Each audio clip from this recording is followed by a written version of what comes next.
Ja, grüß euch benannt und einen Sakrischgurden. Jetzt Kasperl. Leute, es ist wieder soweit. Es wurde danach verlangt. Deswegen kriegt ihr es. Ich mache heute noch meinen Podcast. Und zwar mit dem lieben Bewährungsversager mit ganz wichtig. Hallo. Hallo. Ja, ich freue mich, dass ich wieder dabei sein darf. Und bin gespannt, über was wir heute so diskutieren und quatschen werden. Ich freue mich, dass du spontan Zeit hattest. Das Thema, das wir uns heute vornehmen, ist Lieblings. Ne? Die Tatsache, dass Reini ja immer sagt, ja, er hat keinen Lieblings. Es sei denn, er vergisst das gerade mal wieder und schwallt dann drüber nach, was nicht alles seine Lieblingsanimes sind, seine Lieblings-Energy-Drinks und seine Lieblingsband und seine Lieblingssong und sein Lieblingsauto, was weiß ich. Ne? Mhm. Und wir haben hier so einen kleinen Watch Together-Link drin. Den könnte ich eigentlich mal...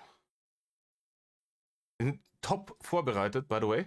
Also ich bin absolut top vorbereitet. Ich habe mich nicht erst vor 5 Minuten an den Rechner gesetzt. Um mir das Thema Ich bin vor 10 erst aufgestanden.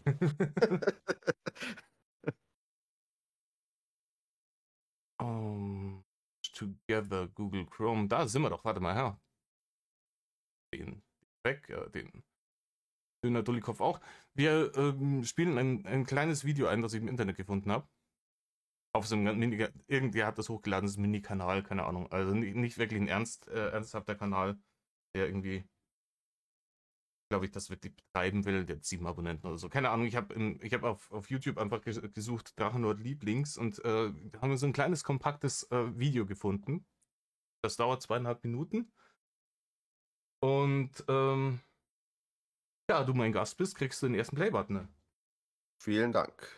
Mal sehen. Also ich sehe schon diese Drachenaugen, dieser Filter.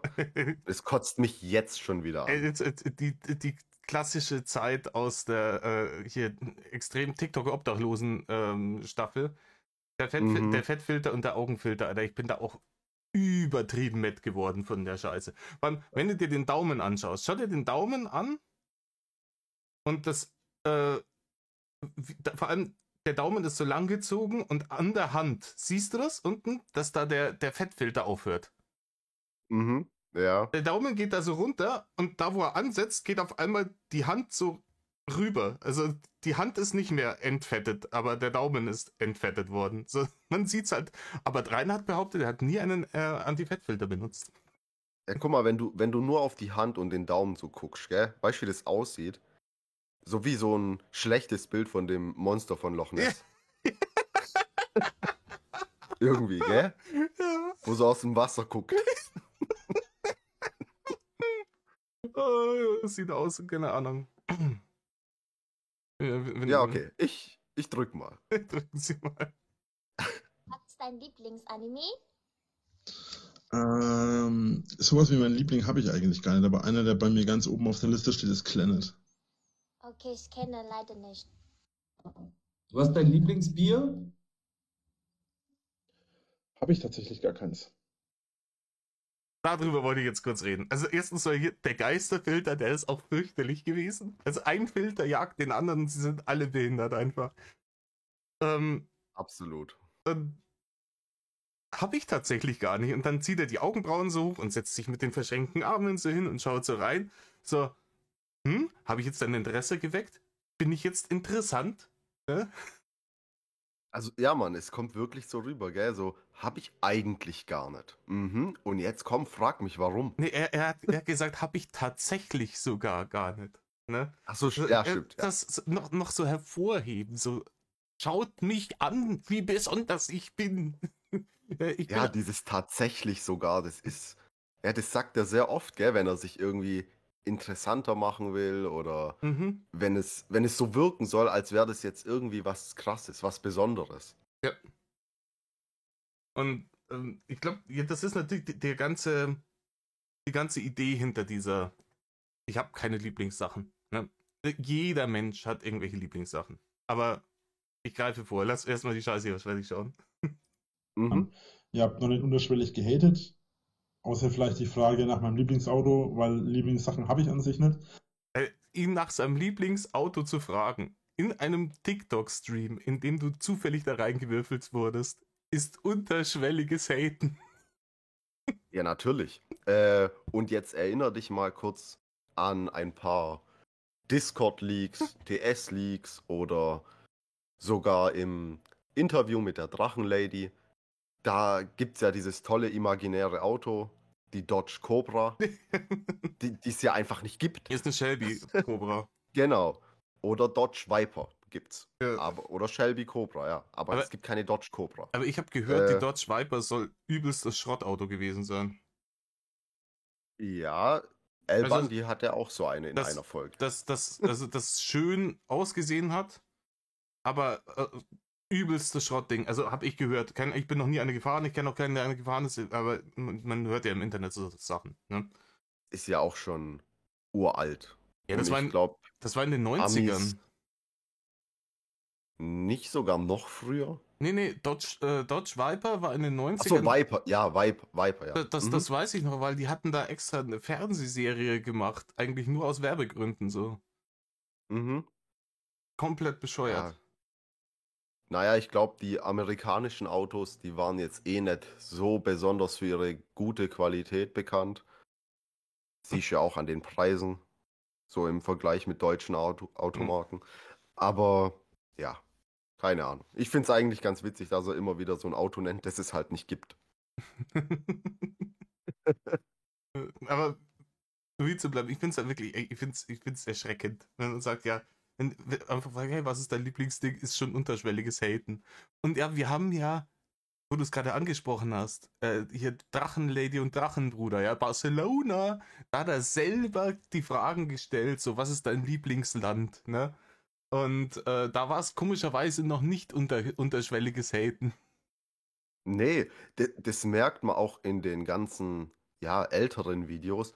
Da sagt er ja sehr häufig, was sein Lieblings ist. Zum Beispiel sein Lieblingsfilm.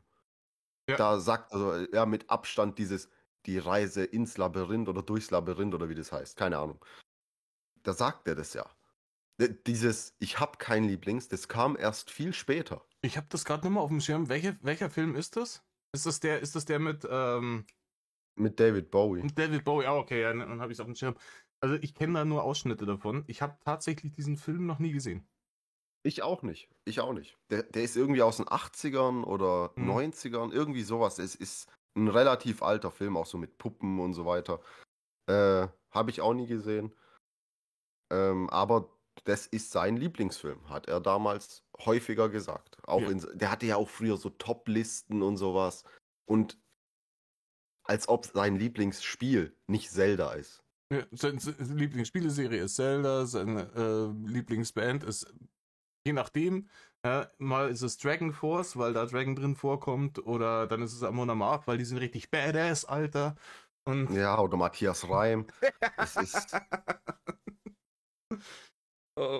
Gibt er halt nur nicht zu. Das passt zu dem Thema. Also, verdammt, ich lieb dich nicht. Ich habe keinen Lieblings. Jetzt hate mich nicht. Ach Gott. Es wird was. Aber mein Gott, das ist eine Sache, da kann man... Das war nur, dass wir Dings... Alles da haben wir nur nach der... Deine Lieblings-Heavy-Band. Meine Lieblings-Heavy-Band, sowas existiert nicht. Ich habe Bands, die ich mag und Bands, die ich nicht mag. Es gibt keine, ich habe die am liebsten oder die am liebsten. Sowas existiert nicht bei mir. Und sollen wir nach dem Ding, hier, wir finden sicher irgendeinen Zusammenschnitt, wo er aufzählt, was seine Lieblingssachen sind. Sollen wir das noch raussuchen? Ja, können wir machen. Ich suche mal nebenbei so. Dann... Ja, aber lass ihn mal kurz weiterlaufen. Aber das ist ganz gut. Also jetzt bist du nicht nur bei Sigrid, sondern auch bei mir der Google-Knecht. Ey, nenn mich nicht Knecht. So, Rainer hat nichts mit Liebling ist. Genau. Es gibt Sachen, die ich mag und Sachen, die ich nicht mag. Ich bin kein Fan von diesem, das ist das Beste oder das ist das Beste, der ist der Beste oder der ist der Beste. Damit kann ich nichts anfangen. Das ist in meinen Augen lächerlich schlecht. Erzähl mal deinen Lieblingswitz. Sowas wie Lieblingswitze habe ich nicht. Ich habe Witze, die ich mag und Witze, die ich nicht mag. Ich kann dir seinen Lieblingswitz erzählen. Der Hate wird weniger. Der ist auch schlecht gealtert. Obwohl mittlerweile wird es ja weniger. Ja, der Hate ist tatsächlich massiv weniger geworden. Aber das hat man ihm ja auch prophezeit. Ja? Das hat man ihm ja auch prophezeit, dass er gesagt hat, Reini, wenn ich wirklich irgendwie gänzlich aus dem Internet verpisst und das für eine längere Zeitperiode, dann wird der Hate weniger. Ne? Und je mehr Zeit vergeht, desto weniger Hate. Und ja, ich will mir selber auf meinem Kanal jetzt mal andere Sachen noch anschauen. Klar, die alten Sachen und hier mal so Podcasts machen und sowas sind cool, aber gibt ja 1000 andere Sachen auch noch, die mich interessieren. Außer hier ihn hier. Entgegen deiner Meinung ist er ja nicht unser einziger Lebensinhalt. Ja, natürlich nicht. Es ist, wie auf sowas kommt, verstehe ich nicht. Die steht hier mit verschenkten Armen da, voll badass. Muss aufpassen, dass jemand nicht vorbeikommt und sie mit Cola und Mehl überschüttet. Boah, dieses Musterdenken, das geht mir so tierisch auf die Nüsse, ne? Weil du musst eine Band haben, die über alle anderen steht. Du musst ein Gericht haben, das du lieber als alles andere isst. Du musst ein, was auch immer haben, was dir besser gefällt als alles andere. Nee. Was hat denn das mit Musterdenken zu tun? Müssen und Muster hat doch jetzt eigentlich keinen Bezug zueinander. Der ist einfach so hageldumm, Alter. Fängt beides mit Muss an, keine Ahnung. Ich weiß nicht, was er sich da im Hirn wieder zusammengerendert hat. Aber ich auch nicht, ey. Das ist der Grund im Endeffekt, warum ich auf das Thema gekommen bin, ob das ein Zeichen von Unreife ist. Ne? Weil je älter man wird, man kennt es ja, je älter man wird, desto mehr fährt man sich auf so gewisse Schienen ein. Ne? Also ich merke es an mir selber, je älter ich werde, desto weniger experimentierfreudiger wäre ich, wenn ich, keine Ahnung, irgendwo zum Essen gehe und ich war da schon mal und ich habe da was gegessen, was mir echt gut geschmeckt hat, so, dann bestelle ich mir das meistens nochmal. Es ist ganz selten, dass ich dann sage, oh nee, heute habe ich auf was ganz anderes Bock oder ich möchte mal was ausprobieren oder so. Absolut, ja. Kenne ich merke es auch. Also seit bestimmt einem Jahr oder 2, wenn ich bei so einem Chinesen hier in der Stadt was bestelle, es ist immer Nummer 44. Immer. Ja, ich hab auch hier so ein Italiener, es ist immer dasselbe Nudelgericht, das ich mir da bestelle. Es ist. Ja, stimmt, beim Italiener auch. Entweder Pizza mit Meeresfrüchte oder Nudeln mit Meeresfrüchte. Was anderes, keine Ahnung. Alles andere kann ich mir auch daheim machen. Ja. Meeresfrüchte ist so ein Ding, da bin ich habe vor kurzem mal eine Pizza mit Meeresfrüchten gegessen. Da war mal so ein Tag. Ja, also normalerweise bin ich nicht so der Riesenfan von Meeresfrüchten auf der Pizza und vor kurzem hatte ich einmal so einen Tag, wo ich so ein wildes, keine Ahnung, da hat es mich gebockt einfach. So.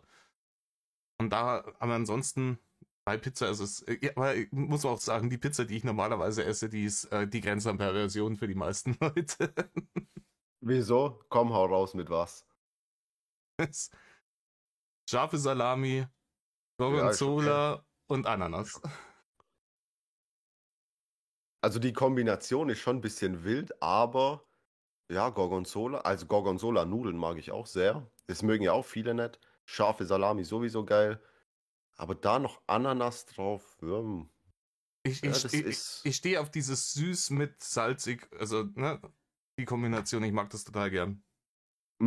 Ja, okay, also es klingt jetzt schon interessant. Also ich würde es jetzt nicht als eklig bezeichnen. Ich dachte, jetzt kommt irgendwie so ein Scheiß wie Spargel oder so. Nee, sowas fangen wir nicht an, aber Ananas ist ja normalerweise auf der Pizza ein sehr polarisierendes Thema. Das ist ja, schon. Aber warum? Keine Ahnung. Ich sag dir, ich bin definitiv pro Ananas auf der Pizza. Ja, ich auch. Also so eine Hawaii-Pizza kann man eigentlich nichts dagegen sagen. Aber ich muss jetzt mal wieder langsam weniger davon fressen. Ich habe im letzten Monat einfach, ich habe so krass übertrieben. Ich habe, glaube ich, 4 Kilo zugenommen in dem Monat. Ich muss jetzt echt wieder ein bisschen runter auf die Bremse gehen. Ja, ich war jetzt auch 2 Wochen krank und ja, da ist, glaube ich, auch wieder ein bisschen was dazugekommen. Deswegen muss es wieder weitergehen mit ein wenig Sport. Aber gut, ich hatte jetzt in dem Oktober, ich habe halt 2 Wochen Urlaub gehabt. So, und normalerweise, ne, wenn ich keinen Urlaub habe, da bist du 8 Stunden am Tag, bist in der Arbeit. Und ansonsten läufst du halt irgendwo, wo du gerade Urlaub machst, in der Gegend umeinander und schaust, was es da zu essen gibt. Also ist bei mir so. Ich bin sehr, sehr, sehr groß darauf, wenn ich irgendwo hinfahre, möchte ich wissen, okay, was sind da die Spezialitäten so und dann möchte ich das ausprobieren. Alles. Ja, so ist es auch richtig. Nee, habe ich nicht. Ich mag Sachen oder ich mag Sachen nicht. Es gibt nicht, das ist besser als das. Man kann nicht ein Cordon Bleu mit, keine Ahnung, vergleichen. Das geht nicht. Was? Hast du das verstanden? Ich glaube, er hat gesagt, mit einem Schnitzel vergleichen. Also das würde jetzt, Das wird gar keinen Sinn machen, weil du kannst einen Cordon Bleu sehr gut mit dem Schnitzel vergleichen, glaube ich. Ja? ja, schon, aber wir reden hier von Rainer. Das ist ungefähr wie, du kannst die kurzhaarige Frau nicht mit einer langhaarigen Frau vergleichen. So doch. Schon. Ah, Mann. Also Cordon Bleu mag ich zum Beispiel nicht. Ich mag keinen Schinken, so. Ich mag keinen warmen Schinken mit Schnitzel, so. Auf Pizza okay, aber ansonsten dann noch mit Käse, nee. Also Cordon Bleu ist nicht meins. Da bin ich lieber beim Schnitzel. Muss man mögen. Ich mag auch Schnitzel lieber als Cordon Bleu, muss ich sagen. Ich mag auch Schnitzel lieber, weil es, keine Ahnung, ein bisschen puristischer ist. Aber ich habe gestern Chili gekocht und ich habe mir aus dem Urlaub, ich habe im Urlaub am Markt so ein in Kirschholz geräucherten Speck, super geiles Zeug und habe das in das Chili mit reingetan, weil da kannst du dich reinsetzen. Das ist richtig geil geworden. Okay, das klingt geil. Mhm. Magst du lieber Fanta oder Sprite? Bibi Schwappi trinkt am liebsten. Ich bevorzuge Sprite, aber ich trinke eigentlich am liebsten Spezi. Drache, welche Stadt magst du am liebsten? Er checkt auch nicht, dass wenn er sagt, ich trinke am liebsten Spezi, dass die Aussage gleichbedeutend ist mit Spezi ist mein Lieblingsgetränk. Richtig. Und es ist ja auch leicht nachweisbar, wenn man seine ganzen Streams und Videos anguckt, wie oft er sich das reinschüttet. Und ich habe ja gerade nebenbei gegoogelt oder halt bei YouTube gesucht. Da gibt es ja Videos hier, meine 10 Lieblingsserien. Oder ja, leider viele Kurzvideos. Zum Beispiel dieses, was ist dein Lieblings-Energy? Da hält er auch einen in die Kamera. Ja. Also. Nee, aber allein schon, dass er das nicht checkt, also dass er der deutschen Sprache so wenig mächtig ist, dass er nicht begreift, dass ich trinke am liebsten Spezi und Spezi ist mein Lieblingsgetränk praktisch gleichbedeutende Aussagen sind, die er im selben Atemzug trifft mit ich habe kein Lieblings. Ja, er ist halt einfach nicht der Schlauste. Hageldom halt einfach, Hageldom. Mhm. Und Physik ist jetzt mal gestummt. Ich weiß nicht, wie oft ich noch sagen soll, dass es sowas nicht gibt. Ich bin am Überlegen, ob ich die Leute, die... Ganz ehrlich, und dann stummt er die Leute. Er sagt im Endeffekt, Spezi ist mein Lieblingsgetränk, dann fragt ihn irgendjemand was ist dein Lieblings XY? Und dann wird er dafür gestummt, weil er hat kein Lieblings. Mhm. Weißt du, was mir auch aufgefallen ist in diesen ganzen TikTok-Dingern? Es geht immer nur um ihn. Er stellt den anderen Leuten eigentlich so gut wie nie Fragen. Er lässt immer so, sein Lieblingsthema ist halt er selber. Aber ich glaube, das ist so eine Sache mit dieser Plattform. Ich glaube, die Plattform ist halt genau für solche Leute gemacht. Weil du kriegst es ja auch mit, wenn die dann ihre Matches da machen. Ja? Die stummen die sind zu viert in so einem Match und die stummen die anderen 3 Leute und dann jeder von denen brüllt einfach nur noch rein, hier tippen, Spenden, Rosen, Universum, bla bla bla bla bla. Der Zuschauer wird vollkommen überfordert, weil du 4 Leute hast, die dich anbrüllen. Und ja, und ich verstehe auch dieses ganze Konzept dahinter nicht. Also, was ich als Zuschauer davon habe, wenn jetzt irgendeiner von diesen 4 Idioten gewinnt. Ich glaube aber, dass das eine Modeerscheinung ist. Aber die hält leider schon ziemlich lang, oder?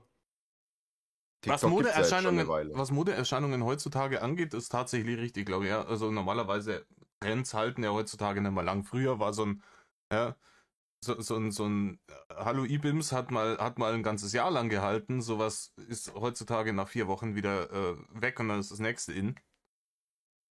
Mhm. Und aber ich glaube auch, also TikTok an sich wird so schnell nicht weggehen, aber diese Battle Streams, ja, diese Matches und dieses ganze Zeug, ich glaube, das wird sich abnutzen in nächster Zeit. Also, ne, weil, Ja, wer weiß, was dann als nächstes kommt. ja, irgendwas wird es ersetzen. Ne? Also irgendein anderer Scam im Internet, weil diese Leute, die jetzt auf TikTok natürlich fragwürdige Berühmtheit erreicht haben, die wollen diese Aufmerksamkeit natürlich nicht mehr hergeben. Ne? Ja, genau. Das ist, wo man sagen muss, ich liebe das Internet und ich liebe die Möglichkeit im Internet Medien zu konsumieren. Das ist revolutionär, ganz ehrlich. Der in meiner Kindheit irgendwie 5 Programme hatte und das auch nur, weil wir in der Nähe der Grenze gewohnt haben. Ähm, find's cool, dass man einfach auf alles mehr oder weniger im Internet zugreifen kann. Aber das hat halt leider Gottes auch, also die begrenzte Plattform von damals hatte den Vorteil, dass nicht jeder Hans Dampf einfach ins Fernsehen gekommen ist. Also die mussten alle durch eine gewisse Qualitätskontrolle durch und wenn du halt ein Behindi warst, bist du nicht ins Fernsehen gekommen. Außer in den 90ern hat es angefangen mit den Talkshows. Aber heutzutage kann ja Ja. jeder Hans Dampf, jeder Rainer und jeder Aline und sowas können ja im Internet sich da hinstellen und der ganzen Welt zeigen, wie viel bare Luft sie im Kopf haben. Das ist halt wild. Ja, es hat halt alles Vorteile und Nachteile. Das Internet hat viele krasse Sachen rausgebracht, sage ich jetzt mal, oder bekannt gemacht. Wenn irgendwas viral ging oder ja, aber halt leider auch viele negative Sachen. Gerade was so Cyberkriminalität angeht oder ja, Kipo-Zeugs und sowas. Ja. Also das Internet wird definitiv nicht nur für coole Sachen benutzt, sondern leider auch für sehr viele sehr, sehr schlimme Sachen. Ich hab jetzt so kurz, kennst du hier Marvin? Marvin, das ist auch so ein YouTuber, das ist ein bisschen so ein Babyface-Dude. Der macht immer so Experimente. Der hat damals mal Influencer verarscht, indem er Gleitcreme irgendwie in so Gläser abgefüllt hat und das irgendwie als Gesichtsmaske verkauft hat und dann halt irgendwie irgendwelche Influencer dafür bezahlt hat, das zu bewerben und die haben es halt einfach gemacht, so no questions asked. Ja. Ach so, ja, ich habe es mal kurz eingegeben. Ja, von dem habe ich auch ein paar Sachen schon gesehen. Was hat er zum Beispiel noch gemacht? Ich glaube, der hat sich irgendwie einen Doktortitel oder sowas auf dem Perso machen lassen. Genau sowas. Ja. Mhm, Und der ja. hat jetzt die letzten 2 Videos, die der gemacht hat, da geht es auch um so Cyberkriminalität und die Masche, wie diese Leute aktuell da vorgehen. Und das halt, das hier. ist schon krass. Ja, wenn Betrüger ganze Existenzen zerstören, Fake-Werbung. Ah ja, okay. Mhm. Weil die Leute, die gehen psychologisch vor und die packen die Menschen an der Gier, ne? Und die geben ihnen die Aussicht auf enorm viel Geld in enorm kurzer Zeit mit praktisch keiner Arbeit. Und die Bedenken, die du hast, wo du sagst, hey, klingt zu gut, um wahr zu sein, dann muss es eigentlich auch zu gut sein, um wahr zu sein, die verarschen mich hier. Wird halt dann einfach überbrückt mit, dass die Leute irgendwie an der Gier packen. Aber es ist eigentlich für jeden, der ein bisschen drüber nachdenkt, ist ein obvious Scam, aber die machen trotzdem Millionen damit. Mhm. Ja, da gibt es ja viele auch abseits vom Internet, da dieser Enkeltrick. Da sind die jetzt zu so neuen Sachen übergegangen, habe ich auch dem letzten erst eine Reportage gesehen. Da rufen sie bei alten Leuten an und geben sich halt auch als irgendwelche Familienmitglieder aus, die gerade irgendwas ganz, ganz Schlimmes erlebt haben. Was weiß ich, die haben gerade ein Kind überfahren und jetzt ist der Polizist da und will sie mitnehmen und sie brauchen irgendwie 15.000 Euro für eine Kaution und es muss jetzt sofort sein und dann sind die alten Leute halt so unter Druck, dass die gar keine Zeit haben, irgendwie darüber nachzudenken und nur ihrem Enkel oder wie auch immer ihrer Tochter oder so helfen zu wollen und fallen dann auf sowas rein. Das geht meistens fängt das an mit, habe ich auch gesehen, dass sie dann WhatsApps schicken praktisch, im Übrigen, hallo, ich bin's, dein Kind, das hier ist meine neue Nummer, bla bla bla bla. Sodass die Leute praktisch sagen, das ist die neue Nummer von meiner Enkelin oder sowas, und dann speichern die das ein und löschen die alte Nummer, und dann haben die praktisch nicht mehr die Möglichkeit, mit den tatsächlichen Enkeln zu kommunizieren, um rauszufinden, dass das Scam ist. So. Und das ist halt wild. Ja. Und das Problem ist, finde ich halt, dass diese Leute dann, selbst wenn sie geschnappt werden, denen passiert halt einfach nie was. Die bleiben in der Zeit, wo da noch verhandelt wird und sowas, die bleiben einfach auf freiem Fuß, und es sind dann meistens irgendwelche so ostdeutschen Großfamilien, also war es zumindest in dieser Reportage, irgendwie aus dem Balkan, irgendwelche Leute, und die machen damit auch Millionen. Osteuropäischen. Was habe ich gesagt? Ostdeutschen? Ach so, ja, okay, sorry. Ja, osteuropäischen. Der Ronny? Ja, sorry. Sorry. Ja, Ossis, ey. Nee, aber die feiern da irgendwelche Hochzeiten, wo literweise Champagner verballert wird mit 500 Gästen und so weiter. Und ja, so ganz schamlos zeigen die sich auch im Internet. Ja, gerade neuen Porsche gekauft, zeigen das ganze Bargeld, was sie alles von irgendwelchen alten Leuten abgezogen haben. Und die Polizei macht halt einfach nichts dagegen. Und das verstehe ich einfach nicht, wie sowas funktioniert. Muss mal eingeben. Die haben halt irgendeinen Cousin, der hat irgendeinen Betrieb, über den wird das gewaschen und so. Und dann, und über den läuft das alles, und dann schaut das irgendwie. Ja, und die tatsächlich den Scam begehen, denen gehört ja dann nichts. Auf die sind die Autos nicht angemeldet, auf die läuft der Mietvertrag nicht und so weiter und so fort. Die sind dann offiziell, sind die arm wie die Kirchenmaus und ja, aber genau, darum ging es auch. Da bezieht offiziell Bürgergeld, aber fährt irgendwie ein Lambo. Also, ja, und dass man da irgendwie nichts dagegen machen kann vom Staat her, das geht mir einfach nicht in den Schädel. Also, wie man sich so auf der Nase rumtanzen lassen kann. Wie heißen die? Familie Goman oder sowas. Irgendwie so hießen die. Muss mal gucken. Gibst einfach Familie Goman ein. Da kommen kranke Sachen. Aber wir schweifen ab, lass zu einem anderen Internetbetrüger zurückgehen. Achso, ja, zum Dicken, ja. Mich die ganze Zeit nach Lieblingsgeschichten fragen, echt bange in Zukunft, weil ich weiß nicht, wie oft ich euch diese Fragen schon beantwortet habe, dass diese Sachen nicht existieren. Es gibt sogar auf meinem Blog extra einen Eintrag dafür, dass man nachschauen kann, Lieblingsfragen, was hat es damit auf sich und was gibt es da in die Richtung. Wie er es halt aber trotzdem nicht checkt, so, Rainer, du könntest dir das auf die Stirn tätowieren lassen. Die Leute würden sich trotzdem fragen, weil sie wissen, dass sich das triggert. Richtig. Und es triggert ihn sogar so sehr, dass er einen Blog verfasst, auf dem das steht. Ja, aber das Schlimme ist halt hier, er kriegt die Fragen ja von Leuten gestellt, die ihm schon Geld geben. Das ist halt schlimm. Weißt du, es sind ja alles ist ja dieser Abo-Chat vermutlich an. Und stimmt, der hatte meistens den Abo-Chat an, ja. Ja, und dann zahlen die Leute da irgendwie, was waren's? 7 € oder sowas im Monat. Und ja, werden dann halt wegen so einer Frage gebannt. Ich hoffe mal, dass die dann das Geld auch zurückziehen konnten. Und jetzt hier den Döner-Dulli-Kopf und den Bildschirmschoner machen wir wieder raus, das stört dann wieder die Leute. Sonst, du hattest noch was gefunden? Ach so, ja, warte. Ich mache hier kurz Pause. So, liebe Bewährungsversager hat's gefunden. Was ist dein Lieblings-Energy? Dauert 30 Sekunden, schauen wir mal rein. Was ist dein Lieblings-Energy? Tatsächlich habe ich sogar zum Beweis unglaublich viele davon da heute. Ich trinke total gerne Rockstar und davon am liebsten den schwarz-roten. Weil er Punch nicht aussprechen kann.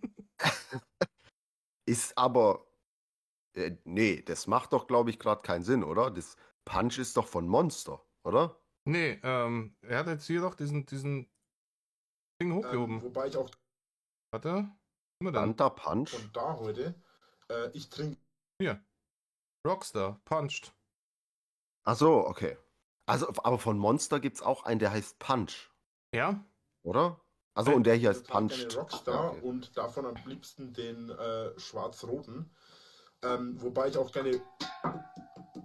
Ja, wobei. Auch den Monster trinkt er am liebsten den schwarz-roten. Einfach nur, weil schwarz-rot ist wahrscheinlich. Ja, dieses Monster Assault. Assault Ja. heißt es genau. Ja. Aber schau ihn dir mal an, wie viel Hals er da damals noch hatte. Ja, ein bisschen ist zu sehen. Und Es keine ist- Ahnung, es die ist Haare wirklich schlimm. sehen so aus, als hätte er sie wahrscheinlich kurz vorher gewaschen und sie sind noch nass Oder vom gefärbt. Duschen. Gefärbt sind die, aber ich sieht so aus, als hätte er kurz davor geduscht und die wären vom Duschen noch nass. Schau mal, ey, da Guck mal, gab's noch die Tapete an der Kabelführung. Wand. Aber da gab's noch Tapete an der Wand und dieses Regal, das da hinten hängt. Das Regal gab's da nicht mehr am Ende und die Tapete an der Wand gab's da auch nicht mehr. Da war einfach nur noch die blanke Wand, als er die Poster abgehangen hat. Kennst du noch die letzten Streams aus der Schanze? ja, aber guck mal, dieses Kabel da aus der Steckdose. Das Mhm. läuft doch da Oben vor an der die Tür. Oben an der Tür entlang, ja. Ja, und warum hängen da irgendwelche Tücher an der Tür? Also ich gehe mal davon aus, dass die Tür dann nicht mehr benutzt wird, oder? Nee, die Tür. Oder wollt ihr jetzt die Tür da ist, irgendwas zuhängen? Die Tür ist, es sieht so aus, als wäre die Tür schon gar nicht mehr drin. Und er hat halt stattdessen einfach eine Decke davor gehängt, weil er sich gedacht hat, Vorhang ist praktischer als Tür. Ist ja außer mir eh keiner da. Okay. Keine Ahnung. Wie- Das ist jetzt meine Vermutung. Aber es sieht ja nicht so aus, wie wenn das da hinten irgendwie ein Gang wäre, oder? Nee, da geht's doch rüber ins Schlafzimmer, oder? Ja, aber da ist doch alles so braun da neben seinem Kopf. Das ist doch schon eine Tür, oder nicht? Nee, das ist eine Decke. Guck dir das mal an, das ist eine Decke. Eine alte braune Ah, so, Wolldecke. ja, jetzt, okay, ja. Sie ist nur an der einen Seite so. Genau, die ist nur verdreht, breiter okay. gewesen als die Tür, deswegen hat er sie einfach so in der Mitte, hat er zwei Nägel rein und das hängt halt an der Seite noch so ein bisschen runter und wirft halt so ein paar Falten, aber er hat einfach eine Decke vor die Tür genagelt. Wie Das man hat- auf so eine Idee kommt. Es hat damals schon angefangen, die systematische Zerstörung der Schanze hat damals schon angefangen. Auch Ich gerne will gar nicht Monster wissen, trinken. Und auch Relentless. Ich mag eigentlich alle Energy Drinks. Ich mag halt diese schwarzen, da ist sogar noch was drinnen. Oh, na, Rainer. Findet so eine Schon ein alte, wenig eklig. so eine alte Energy-Dose, die ich weiß nicht, wie lange schon da in der Schanze steht. Oh, da ist noch was drin. Wenn das jetzt trinkt, dann hast du mich hier liegen. Dann Er machen trinkt's? wir aus. Er trinkt's doch gerade. Oh Gott. Saugeil. Was ist deine Lieblings... Richtig geil. Was ist deine Ja, nix haben wir schon gehabt, dein Lieblings. Oh meine Fresse. Weißt du, was das für ein Niveau hatte?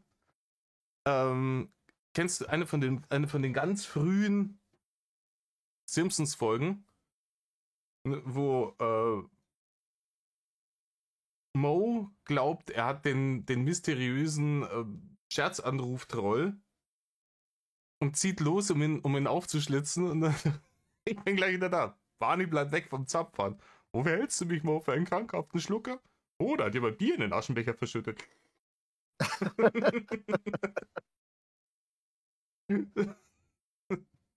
So ein Ding ist das.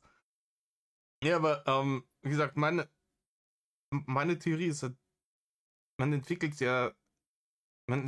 sich weiter und im Alter kehrt man sich so ein bisschen auf Sachen ein, wohingegen man als Kind, gerade kleine Kinder, sind oft so wie Rainer, oder?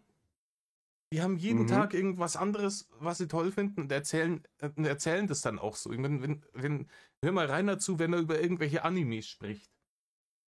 Und keine Ahnung, wenn bei dir in der Family, ich weiß nicht, ob du Neffen, Nichten, Kinder oder sonst irgendwas hast, frag die mal nach, was hast du als letztes irgendwie für eine Serie gesehen oder sowas. Dann fangen die auch an, vollkommen zusammenhanglosen Zeug darüber zu brabbeln, weil die noch nicht begreifen können, dass gewisse Zusammenhänge, um die zu begreifen, dass du das da auch selber gesehen haben musst. Und die erzählen einfach nur die Sachen, die sie jetzt am meisten begeistert haben. Das sind halt meistens dann irgendwelche keine Ahnung. Ne? Und so ist es, seine komischen Anime-Reviews sind ja genauso gelaufen. Ne? Er ballert dann die Namen von den Charakteren draußen und keiner weiß, wovon er da eigentlich schwadroniert. Anstatt irgendwie auf die Basics einzugehen. Irgendwie. Aber dafür hat er keine Ahnung, weil er einfach gar nichts kann. Ja, du sagst, er ist so, ja, kindlich. Da fällt mir gerade ein, ich habe mit Sigrid ja demletzt das Adventskranz-Video gemacht und da zeigt er auch so einen Tannenzapfen und sagt, oh, guck mal, ein Tannenzapfen. Voll krass, ey. Der wohnt halber im Wald und findet einen Tannenzapfen krass. Ist schon krass. Ja? Ich erinnere mich gerade an die Ranger-Staffel, wo er irgendwo auf dem Weg zum Bodensee war und an irgendeinem Rastplatz oder Parkplatz oder sowas irgendwie benutztes Kondom rumliegen gesehen hat und dann irgendwie sich 10 Minuten lang nicht mehr gekriegt hat. Boah, krass, da liegt ein Kondom so. Ja, Hm. ja, ich weiß, was du meinst. Das ist so unglaublich peinlich. Also wie alt war er da? 33 oder so. Und lacht sich schlapp, weil irgendwo ein Kondom rumliegt. Es, Ja, der ja. große Lustlord, ja, der sich so auskennt mit allem. Der, wo versucht hat, Leute aufzuklären. Ach, Lustlord, das war auch wild. Ich suche mal kurz nochmal, wir machen nochmal kurz Pause. So, da sind wir wieder. Wir haben jetzt gerade noch mal was rausgesucht und zwar meine Top 10 Horrorfilme. Ja, also, was seine Lieblingsdinger sind. Ich bin ein Idiot. Das wollte ich nicht wetten. Schaut's euch an. Das ist aus einer ähnlichen Zeit damals, wo er noch Haare hatte, ne? Lange Haare, schwarz gefärbt, schaut fürchterlich aus, weil der Bart sieht halt jetzt nicht mehr wie ein Bart aus, sondern einfach als, keine Ahnung, als wäre er Gesicht voran irgendwie in den Kuhfladen gefallen. Aber Production Value ist heavy. Er benutzt zwar den Greenscreen nicht, der damals ziemlich nagelneu war. Schau mal, der hat sogar noch die Falten wo er zusammengelegt war. Aber er blendet Sachen ein. Und schauen wir mal rein, seine Top 10 Horrorfilme. Und dann sind wir mal gespannt, Ich spoiler dich jetzt einfach mal. Er hat davon nicht alle gesehen. Das ist natürlich gut. Das ist natürlich gut, wenn ich eine Top 10, wenn ich eine Top 10 Liste mache über ein Thema, von dem ich keine Ahnung habe und wo ich nicht mal 10 Horrorfilme gesehen habe. Ja, richtig. Wild, aber wir schauen mal rein und bin gespannt, ob das Wort Lieblings irgendwann fällt. Mittel, Leute. Was ist denn los? Ich hab doch gesagt, du sollst hier irgendwie ein bisschen unheimliche Stimmung bringen. Schon besser. Oh yeah. Denn heute... Alter, mich gruselt's aber vor Cringe. Gruselt's mich jetzt schon. Ja, die alten Einblendungen und so waren immer gut. Aber ganz ehrlich, es war zwar schlecht, aber er hat's wenigstens gemacht. Also so viel muss man ihm dazu gestehen. Heutzutage, ne? Wir wissen, was er da macht. Wenn wir ein bisschen unheimliche Stimmung haben. Heute geht's nämlich ein bisschen... Die unheimliche Stimmung kommt schon auf, nur wenn man sein greisliches Gesicht schon wieder sieht. um Creepypasta. Ja, auch so einen Scheiß zu erzählen. Es geht heute um Creepypasta. Was? Geht es nicht? Nein, geht es nicht. Um was geht's dann heute? Mensch, lies doch mal das Drehbuch. Es geht um die Lieblingshorrorfilme. Ach so. Meine Top 10 Horrorfilme. Passt im OBS dein Ausschlag? Weil irgendwie kommt mir das Video viel leiser vor wie das davor. Oh, da müssen wir gleich nochmal schauen, ne? Aber danke, dass du mich darauf aufmerksam machst. Ich guck gleich noch und passe das dann im Notfall an. Weil ich merke gerade, wenn du redest, bist du bei mir hier deutlich lauter als er. Okay. Checken wir gleich nochmal ab, aber ich wollte jetzt eigentlich da auch gerade Pause machen, weil es ist, er hat ein Skript geschrieben. Wenn er bei dem Content geblieben wäre und jetzt vielleicht noch statt wirklich einfach nur diesem willy-nilly grünen Hintergrund da den Greenscreen tatsächlich benutzt hätte. Nie im Leben wäre das Game so ausgeartet. Nie im Leben. Wenn er einfach den Content weitergemacht hätte, den Hate ignorieren, die Trollkommentare ignorieren und einfach nur den scheiß Stiefel durchziehen. Ja. Allerdings wäre er dann halt auch nie so groß geworden.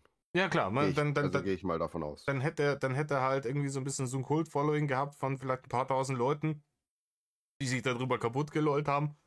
Und geht am Monatsende aber trotzdem, keine Ahnung, mit 500 Flocken irgendwie aus der Nummer raus. Ne? Mhm. Ja, richtig. Wenn er es anständig macht. Und wenn er dann noch einen normalen Job nebenher hat, dann wäre er mit der Schanze, die ja zu dem Zeitpunkt schon sein Eigentum war, wäre er easy Schuss kommen. Ganz leicht. Aber das war ihm nicht genug. Rainer musste der große Zampano werden. Oh yeah. So, als allererstes einmal, ich bin Drachenlord, für alle, die mich noch nicht kennen. Also ich habe mir gedacht, wir machen heute... Das ist dieser Drachenlord, jetzt weiß ich's.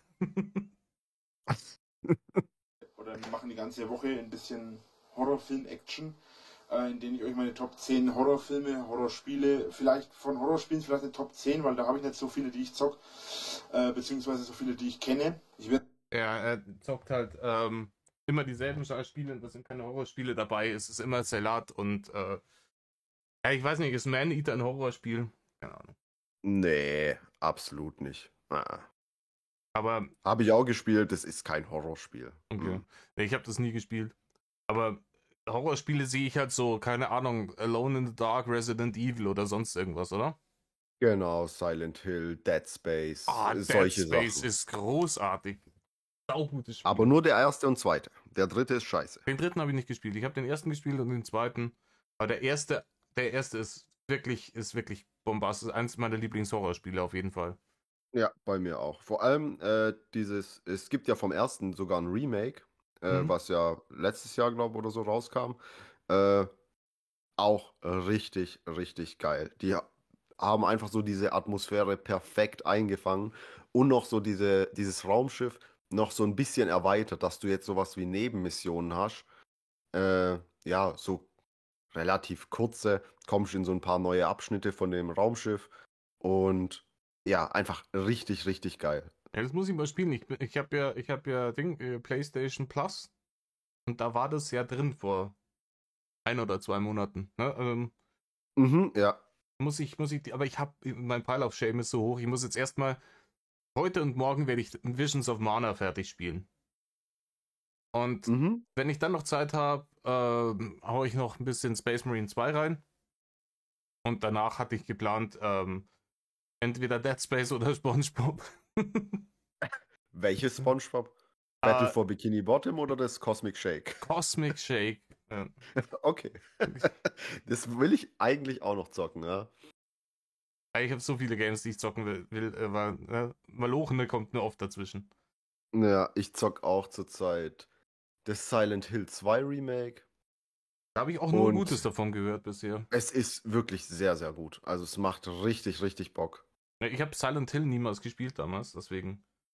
Ich leider auch nicht. Also nur den vierten Teil, The Room. Aber da war ich noch sehr, sehr jung. Da habe ich kaum was gecheckt. Da war ich vielleicht 11 oder 12, als ich das mal hatte. Aber ja. Und ich hatte halt leider nie eine PlayStation 2. Ich hatte immer eine Xbox als Kind oder als Jugendlicher. Und ja, deswegen konnte ich damals kein Silent Hill spielen. Ja, ist schade mit den Exclusive-Titeln damals gewesen. Und wenn du dafür konnten die Leute, die keine Xbox hatten, kein Halo spielen. Ne? Mhm, genau. Ich werde euch die ersten 5 ganz normal sagen und kurz was zu den Filmen sagen. Und die letzten 5 werde ich dann ein bisschen mit unheimlicher Stimme machen. Warum?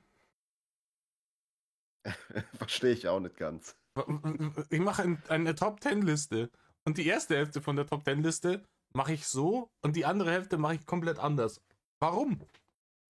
Mhm. Ja, wahrscheinlich, weil er die erste Hälfte nicht gesehen hat. Nee, wahrscheinlich, weil er zu faul war, das Skript zu schreiben. Der hat für 5 Filme, da hat er da das Skript für das Video geschrieben. Er hat festgestellt, Schreiben ist harte Arbeit und Mobbing. Und dann hat er gesagt, ja, denn die anderen 5, die ratter ich dann halt einfach runter. Mhm. Nummer 10. Ich habe mir gedacht, wir fangen direkt mit einem der klassischsten Filme an, nämlich mit dem hier. Ja, Halloween. Jeder kennt Michael Myers. Fun Fact, Halloween habe ich gestern gesehen. Welchen? Den ersten? Den allerersten Halloween habe ich mir gestern angeschaut. Sehr nice. Ja, ist auch ein sehr guter Film. Und die Tage davor, weil ich war in Wien jetzt übers Wochenende. Und da haben wir uns halt auf der Hinfahrt und auf der Rückfahrt hast da jede Menge Zeit und dann haben wir uns Halloween-Filme angeschaut einfach. Wir haben angefangen mit dem 218er, dann Halloween Kills, Halloween Ends und dann halt den allerersten. Wobei ich sagen muss, der 218er, den finde ich gut, den Halloween Kills, den finde ich auch noch in Ordnung. Und Der Halloween ist halt wie so ein der ist aber irgendwie wie so ein Lückenfiller. Ja, aber ich finde den Halloween Ends komplett bescheuert. Ja, ich auch, weil es ging ja kaum mehr um Michael Myers, es ging ja um diesen Dulli da. Ja, ich habe schon wieder vergessen, wie er heißt. Corey oder so. Da haben sie das gemacht, was Rainer hier mit diesem Video macht. Die haben ein Thema gehabt für die ersten 2 Filme und anstatt, dass sie den 3. Film dann direkt an den 2. anschließen, so wie sie es mit dem ersten, so wie sie es mit dem 2. direkt an den ersten angeschlossen haben, kommt dann eine 4 Jahre Pause dazwischen und kein Mensch weiß warum. Ich meine, klar, zu dem Zeitpunkt, wo der 2. aufhört, läuft diese Nacht schon seit 20 Stunden, aber weil in der Nacht ist schon passiert, irgendwie, die Leute haben gebabysittet, die Kinder mussten schon ins Bett, dann wurden Leute umgebracht, Michael Myers ist ausgebrochen, der Mob hat ihn schon verfolgt, die eine Tussi im Spoiler-Alarm im Übrigen, es sind Leute umgebracht worden, kennst du Bries, die eine Tussi hat eine Not-OP gekriegt, alles Mögliche ist schon passiert, so, und man hätte sagen können, man geht am nächsten Tag weiter oder so. Und dann in die nächste Nacht hinein. Aber dann 4 Jahre Pause dazwischen zu machen, ist halt bescheuert. Ja, und ich finde es auch ein bisschen blöd, dass sie ihn wirklich dann am Schluss in diesen Häcksler geschmissen haben. So, ja, also, keine Ahnung. Ist er jetzt wirklich tot? Ja, oder kommt er doch noch irgendwie wieder? Da wollten sie sich ja die Tür offen halten, indem sie gesagt haben, hier, Michael Myers ist gar nichts so Besonderes. Es gibt voll viele Leute, die dieses Böse in sich haben. Deswegen ist ja dieser Corey überhaupt erst irgendwem aus dem Arsch gekrochen. Ich finde es gut, dass sie Michael Myers da in den Häcksler geschmissen haben. Ich finde es aber schlecht, dass sie sich diese Hintertür offen gelassen haben. Weißt du, was ich meine? Ich bin großer Fan davon, gute Franchises enden zu lassen, wenn sie noch gut sind. Gut, wir reden über Halloween, da ist der Zug vor 20 Jahren schon abgefahren, aber... Ja, okay, bei Halloween gibt es ja auch mehrere Zeitlinien. Also... Ja, es gibt ja Halloween 1, also den ersten von 76, glaube ich. 78. Oder 78. Entschuldigung. Dann gibt es ja Halloween 2, Halloween 3, der ja mit den ganzen Sachen gar nichts zu tun hat, Halloween 4 und ich glaube, gibt es noch 5 und 6? Die haben, glaube ich, einen Haufen. X verschiedene, dann gab es H2O oder sowas hieß der, oder? Ja, genau, auf das will ich raus. Dann gibt es diese Zeitlinie, die ignoriert die ganzen Filme davor, sondern da zählt dann nur der erste Teil und dann Halloween Age 20, der dann 20 Jahre später spielt und dann danach nochmal dieses Halloween Resurrections, der dann auch da nochmal 2-3 Jahre später spielt. Ja, und das ist halt too much, finde ich. Ich bin wirklich ein großer Fan davon, einfach so, keine Ahnung, man kann eine Trilogie machen, Trilogie ist meistens gut, da kannst du die 3 Filme praktisch so aufbauen wie die 3 Akte, wenn du einen einzelnen Film hast, so wie Herr der Ringe. Ja? Bestes Beispiel. Das ist im Endeffekt, das ist ein 9 Stunden langer Film, beziehungsweise 12 Stunden, wenn du dir die Extended Editions anschaust, unterteilt in die verschiedenen Akte, die normalerweise ein Film, also jeder Film hat diese Akte innerhalb seiner eigenen Story, aber die ganze Story ist wie eine große Geschichte, die dann in diese Akte unterteilt ist, die dann die einzelnen Filme sind. Und das finde ich großartig, das passt perfekt, aber dann so Sachen immer wieder ausschlachten und noch einen neuen, oh, und jetzt ist er doch wieder da und hin und her. Oh meine Ja, aber bei Herr der Ringe war es ja so, die wurden ja tatsächlich alle an einem Stück auch gedreht. Ja. Also, und bei so Fortsetzungen, da liegen ja meistens dann irgendwie ein paar Jahre dazwischen. Ja, klar, weil die oft halt nicht als Mehrteiler geplant sind. So, da wird einmal rausgemettelt und wenn das gut ankommt, dann zieht man sich wieder irgendwas aus dem Arsch. Das Problem ist, diese Filme werden halt auf diese Hollywood-Idiotie, entweder werden die schon so produziert, dass das Ende immer vage bleibt. Für den Fall, dass der ankommt, der Film, dass man ein Sequel noch machen kann. Oder es ist kein Sequel geplant und das ist ein Überraschungserfolg. Dann muss man am Ende wieder irgendwelche Spagat machen, damit man dann die eigentlich abgeschlossene Story dann doch wieder weiterführen kann. Und ich bin da kein großer Fan davon. So, wenn Leute eine Story erzählen wollen, sollen die einen Film machen, Bums aus, Nikolaus. Und wenn sie sagen, hier die Story ist zu lang für einen Film, dann macht eine Serie oder einen Mehrteiler draus. Plant das von vornherein so durch, damit euch nicht so eine Scheiße passiert wie Disney mit diesen unsäglichen Star Wars Sequels. Und wenn dann die Geschichte fertig erzählt ist, dann macht einen Punkt und geht zur nächsten Geschichte und hört auf, diese Scheiße so lange auszumelken, bis sie den Leuten beim Hals raushängt, weil dann damit zerstört man die Reputation und die gute Erinnerung, die man eigentlich hatte mit den frühen Teilen, als es noch gut war. Ne? Ja, da kannst du zum Beispiel Saw, glaub, ganz gut als Beispiel nehmen. Der erste Saw, den hättest du so abschließen können und gut ist. Aber dann haben die gemerkt, okay, das Ding hat irgendwie, was weiß ich, nicht mal 1 Million gekostet in der Produktion und zig Millionen eingespielt. Dann kamen 2, 3. Und da ist der Hauptcharakter, also der Jigsaw, gestorben. Ja, und was kommt dann? Dann kommt 4, 5, 6. Und dann haust noch Jigsaw. Wie viel sind es inzwischen? Sind es 10, 11? Wie viel sind es inzwischen? Es sind inzwischen 10. Also es gibt Saw 1 bis 7, dann Jigsaw und dann dieses Spiral from the Book of Saw, der ja der letzte Müll war mit Chris Rock. Und dann jetzt vor kurzem erst... Chris Rock können wir gleich das nächste unsägliche Scheiß Film... Wortfindungsstörung, Leute. Hier, Fast and the Furious, das ist selbe Scheiße. Was hat es jetzt mit Chris Rock zu tun? Ach nee, Chris Rock, The Rock. Du meinst The Rock. Ja. Nee, und dann kam Saw 10, aber da hat ja dann Jigsaw wieder so die Hauptrolle gespielt.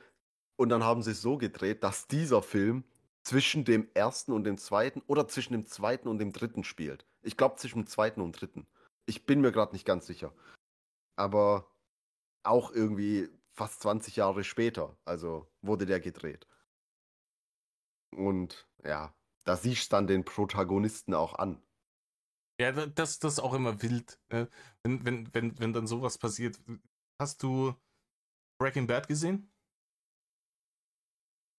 Kacken Bären in den Wald. Dann hast du auch El Camino gesehen. Yep. Und das ist halt wild, weil der Todd-Schauspieler ist halt sehr viel älter und sehr viel dicker geworden in der Zeit. Ja. Und das... Keine Ahnung, der kann so viel fressen, wie er will, ist mir scheißegal. Also, das soll kein Fettshaming sein, aber man sieht es halt einfach an, dass diese Rückblenden, die passieren während der Zeit, als Jesse bei denen irgendwie festgehalten wurde, ne, dass der Mann komplett anders aussieht und es halt einfach nicht mehr passt.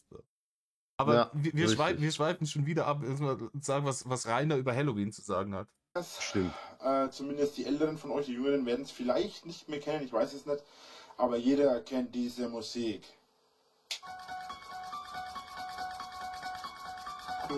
Mach das aus, da kriege ich immer Gänsehaut.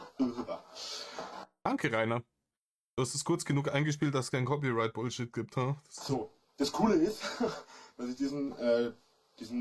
dieses Lied als Klingelton habe für mein Handy. Oh Mann.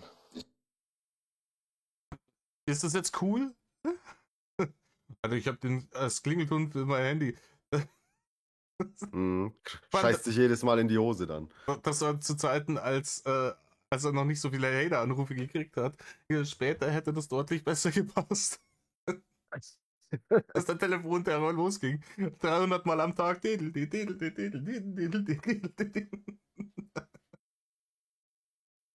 lerne nie was dazu. Halloween ist eigentlich im Prinzip der Halloween-Film schlechthin, weil er Halloween heißt. Es geht da. Nein, Rainer, nicht weil er Halloween heißt. Er heißt Halloween, weil er der Halloween-Film schlechthin ist. Das ist der kausale Zusammenhang ist genau andersrum. Aber mit kausalen Zusammenhängen ist halt Rainer auch wieder so ein Problem. Ne?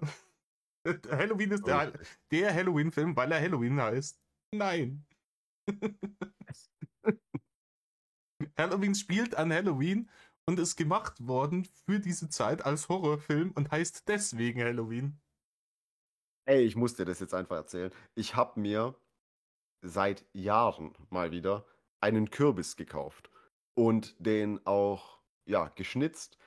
Und zwar so, dass er exakt aussieht wie der aus dem ersten Halloween-Film.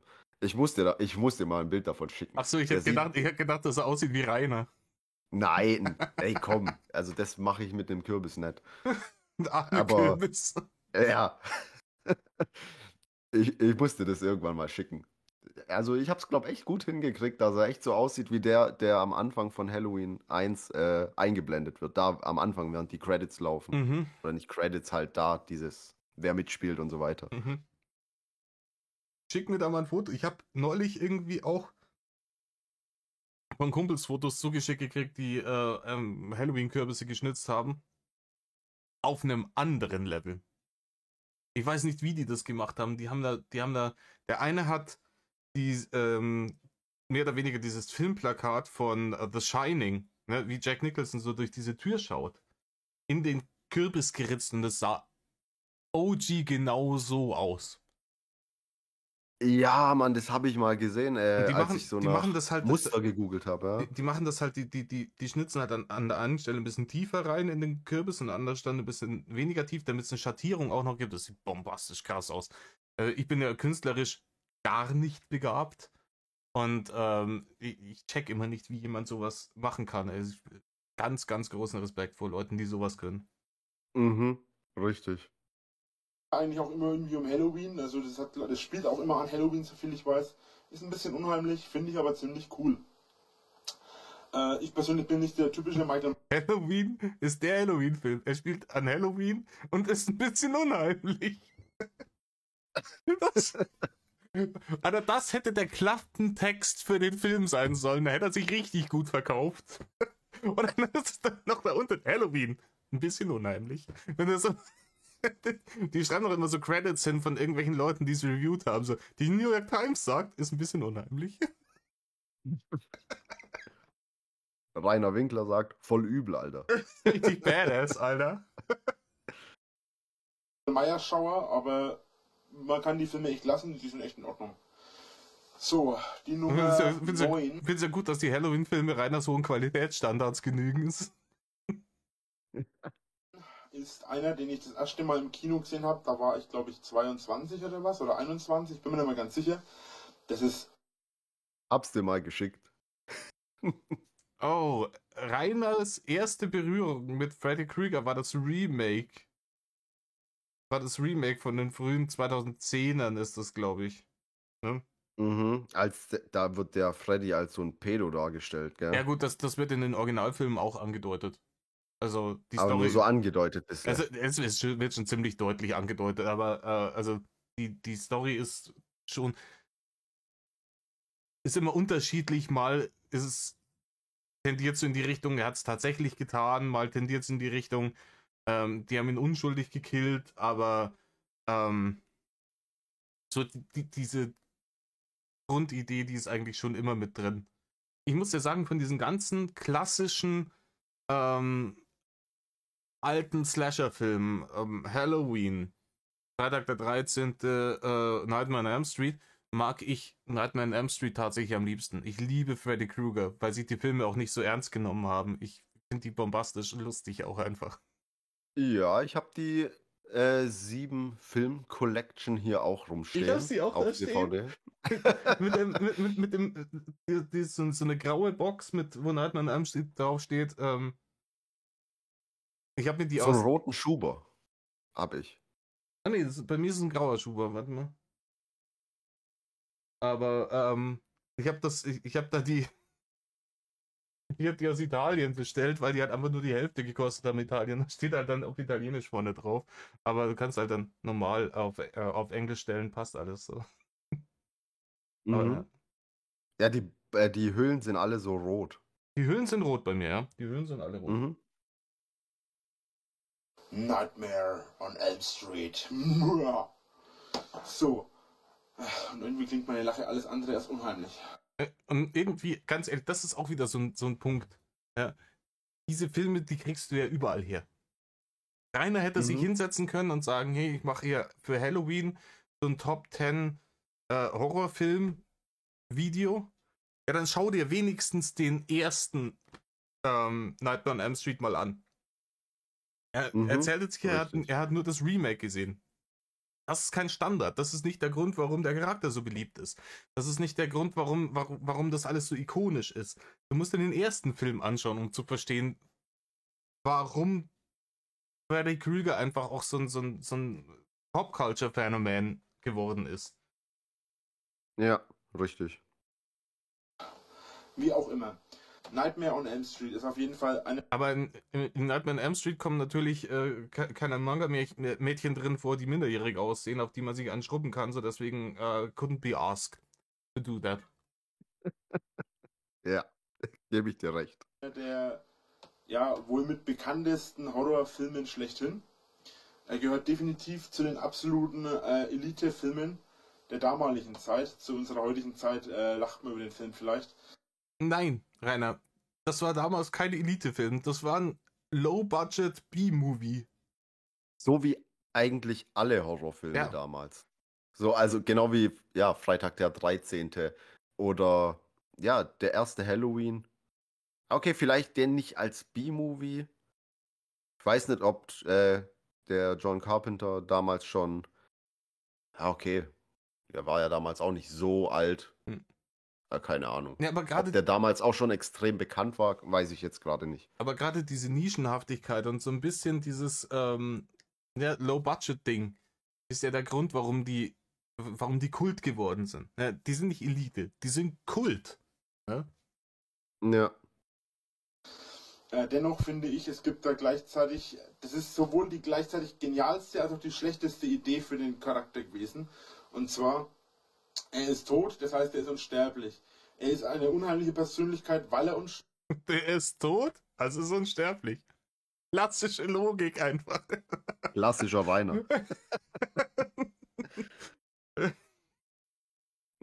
Also, das ist vielleicht, keine Ahnung, vielleicht war er damals noch christlich gläubig, so, die unsterbliche Seele lebt weiter, ich weiß es nicht. Meinst du, Nightmare on Elm Street hatte irgendwie so ein bisschen Einfluss auf Rainers Religion? Nightmare on mit der unsterblichen Seele. Nightmare on Old Schauerberg, ja? Nightmare on Old Scare Mountain. Rudy's New Nightmare. Rudy's New Nightmare. Rudy's New Nightmare war Rainer. Rudy's Old Nightmare war Rita. Weil er eben tot und unsterblich ist. Und gleichzeitig hat er aber die größte und fatalste Schwäche in allen Horrorfilmen, die ich bisher gesehen habe. Oder an die ich mich bisher erinnern kann. Welche ist es? Man muss Angst vor ihm haben, damit er einem was antun kann. Dann lache ich doch über den Kerl, wenn ich Angst vor ihm haben müsste. Ja, genau. Das wissen die Opfer halt leider nicht. Weil du also zumindest nicht von Anfang an. Weil du ja, wenn du in einem Albtraum bist, aktiv beeinflussen kannst, dass du Angst kriegst in dem Albtraum so. Kannst halt richtig. nicht. Was für eine dumme Aussage. Noch dazu hat er eine der weiteren größten Schwächen, meiner Meinung nach. Er tritt da auf, wo man ihn am leichtesten vernichten kann. In den Träumen. Nein, in den Träumen kann man ihn nicht vernichten. Man muss ihn aus dem Traum rausholen, um ihn vernichten zu können. Nein, hast du den Film gesehen? Ich glaube nicht. Nein, das ist seine größte Stärke. Er tritt da auf, wo man sich nicht wehren kann und wo man immer hin muss. Man muss schlafen und das heißt, man kann sich ihm nicht entziehen. Und in dieser Traumwelt ist er allmächtig. Deswegen ist das die größte Stärke, die er hat. Dass du ihn halt physisch nichts kannst, weil in der Traumwelt er die Regeln stellt. Aber vielleicht denkt Rainer so, ja, er schläft ja auch so gut wie nie. Also, die Hater schützen ihn also im Endeffekt vor Freddy Krüger. Das heißt, Freddy Krüger hat auch so einen YouTuber-Schlafrhythmus, oder? Ja. Kennst du Scary Terry? Von Rick and Morty? Also Rick und Morty kenne ich, ja. Da gibt's... Im Moment nicht. Da gibt's eine Folge, da verarschen sie im Endeffekt Inception. Dass sie praktisch in die Träume von denen gehen mit diesen unterschiedlichen Traumebenen. Ne? Und in der tiefsten Traumebene kommen sie halt in so eine Albtraumwelt und da ist halt dann so eine Freddy Krüger Verarsche und der Typ heißt halt Scary Terry. Okay. Und dem helfen sie dann mit seiner Angst und mit seinen Selbstzweifeln und irgendwie dafür hilft er ihnen dann irgendwie rauszukommen aus dem Traum und das zu überleben. Ja, also daran merkst du hier halt auch wieder, dass Rainer so dieses Konzept von vielen Sachen nicht verstanden hat. Als Beispiel würde ich jetzt mal noch die Hölle nennen. Er denkt ja immer, ja, in der Hölle, da wird Metal gespielt, er ist dann der Teufel, er sitzt da mit dem Dreizack und er foltert die anderen Leute. Das ist ja aber nicht das Konzept der Hölle. Die Hölle ist ja dafür da, also im Glauben da, um Leute... Ja, genau, um Leute zu bestrafen. Ja, deswegen gibt es ja den Satz, My heaven is your hell. Ne? Es macht einfach keinen Sinn, weil für Rainer wäre die Hölle nicht voll mit Metal und so weiter. Für Rainer wäre die Hölle wahrscheinlich, ja, keine Ahnung. Er muss andere Leute aussprechen lassen. Ja, zum Beispiel, keine Ahnung, er wird mit der Realität konfrontiert. Also für mich wäre, muss ich sagen, hier Himmel wäre schon einfach so ein ewiges Festival-Ding. Fände ich geil. Also könnte ich mir vorstellen als Himmel. So, wenn man dann noch, keine Ahnung, nicht müde wird, erschöpft wird oder nicht zu besoffen, sodass man die Sachen, die einem passieren können auf so einem Festival, das fände ich schon nice. Ne? Und was wäre dann die Hölle? Das Gleiche, aber es gibt nur alkoholfreies Bier. Nee, Und Matthias Reim spielt live. Ja, sowas, keine Ahnung, ein nicht enden wollender Musikantenstadel oder sowas, Alter, das wäre, glaube ich, schon auch so eine Hölle für mich. Nonstop Skir. Ja. Keine Ahnung, ich muss bis ans Ende der Ewigkeit Kameramann für Rainers PH-Videos werden oder so. Oh Gott. Und es gibt nur diese Fertig-Macaroni, aber der Twist ist, du hast keine Mikrowelle. Du kannst sie also nicht mal warm machen. Du musst sie trocken fressen. Ja, genau. Wie so ein Eis. So kann er immer so einen Löffel mit dem Pulver und ein paar von den Nudeln in den Mund nehmen und dann so lange drauf rumlutscht, bis es weich wird und dann schläft. In den Träumen hat er zwar übernatürliche Kräfte, die hast du aber selbst eigentlich auch. Denn in der Vergangenheit, in der Traumwelt hast du nämlich die Möglichkeit, deinen Traum zu beeinflussen. Das kann euch jeder Psychologe bestätigen. Das kann man lernen und wenn der mal an den Falschen gerät, dann geht es ihm ziemlich dreckig, würde ich sagen. Ja, aber er gerät ja nicht an den Falschen. Der ist ja auch nicht dumm. Der sucht sich ja seine Opfer dementsprechend aus. Der killt ja Kinder und Jugendliche. Darum geht's doch in dem... er hat's wieder nicht. So, ein weiterer Film und damit haben wir die 3 Klischees eigentlich bedient. Die Nummer 8. Freitag der 13. ist ja, klar. Ja. Freitag der 13. Die habe ich natürlich bewusst alle oben hingelegt. Nein, du hast die unten hingelegt, Rainer. Du bist bei 10, 9, 8. Das sind meiner Meinung nach die schlechtesten von den 10. Was soll denn jetzt noch kommen? Das sind die großen 3 ikonischen Horrorfilmgenres. Ja, Ich bin mir nicht sicher. Es kommen, glaube ich, da noch ein paar Filme, die zu der Zeit relativ neu rauskamen. Ich Okay. glaube, Get Out ist auch dabei. Get Out ist schon krass. Habe ich leider nie gesehen. Oh, schau dir den an. Get Out ist schon krass. Mhm, okay, aber du hast mir letztes Mal Renfield empfohlen. Den habe ich mir tatsächlich angeschaut. Den fand ich auch gut. Ja, der ist funny. Der ist funny ohne Ende. Ich mag den Renfield-Schauspieler total gern. Und wenn du so ein Over-the-Top-Horror-Komödien-Ding machst und Dracula mit Nicolas Cage besetzt, ist halt einfach Premium. Chefskiss. Ich hab's so gefeiert. Mhm. Ich hab so eine gute Zeit gehabt im Kino. Obwohl es bei mir jetzt keine Rangfolge gibt, der ist besser, der ist schlechter, sondern es ist halt einfach einmal bis zur Nummer 1. Die Nummer 1 ist der einzige, den ich bewusst auf Nummer 1 gelegt habe. Alle anderen haben bei mir keine richtige Rangfolge. Also kannst du sagen, auf Nummer 1 ist dein Lieblingshorror? Ich bin mal gespannt, welcher das sein wird. Ich bin gespannt, wie Reiners Hosenbund. Mhm. Ganz ehrlich, wenn wie gesagt, meine Lieblings-Slasher-Filme definitiv Freddy Krueger, Nightmare on Elm Street. Ich mag von den Klassikern, wo es immer nur so einzelne Filme gab, auch viele, aber ich finde, einige sind auch wirklich overrated. Ne? Ja, ich war jetzt letzte Woche war ich im Kino in Terrifier 3. Mhm. Und ja, der Film ist sehr, sehr, sehr, sehr, sehr brutal gewesen. Also ist, glaube ich, also vom Kinogang her war es der brutalste, den ich je gesehen habe im Kino. Okay. Und zwar mit deutlichem Abstand. Also was da gezeigt wird, ist schon. Ja, aber, du merkst, nur, dass es nicht echt ist. Aber nur brutal ist halt auch, macht halt keinen guten Film. Ne? Man hat das jetzt genau. Man hat es bei Halloween Ends gesehen. Halloween Ends ist hart brutal, aber ist halt ein schwacher Film. Ne? Mhm. Ja, bei Terrifier, du weißt von vornherein, worauf du dich da einlässt. Es ist einfach nur Splatter und Gemetzel. Und ja, da haben sie sich das auch offen gelassen. Es wird auf jeden Fall ein 4. Teil kommen, also so wie der geendet ist. Ich habe noch keinen einzigen von den Terrifier-Filmen gesehen, den muss ich vielleicht mal nachholen. Mhm. Also den ersten, der geht auch relativ kurz, der hat, glaube ich, nicht mal 90 Minuten läuft der. Der zweite ist dann deutlich geiler, also hat auch so ein bisschen eine Story, die ist halt scheiße, aber ja, er hat halt sehr, sehr brutale Kills und es sind tatsächlich auch Leute aus dem Kino rausgegangen, weil die gesagt haben, die können das nicht angucken. Ich glaube, 4 Leute oder so, der Saal war voll, komplett voll. Und weißt du, was der letzte Film ist, wo ich im Kino saß, wo Leute rausgegangen sind? War Black Swan.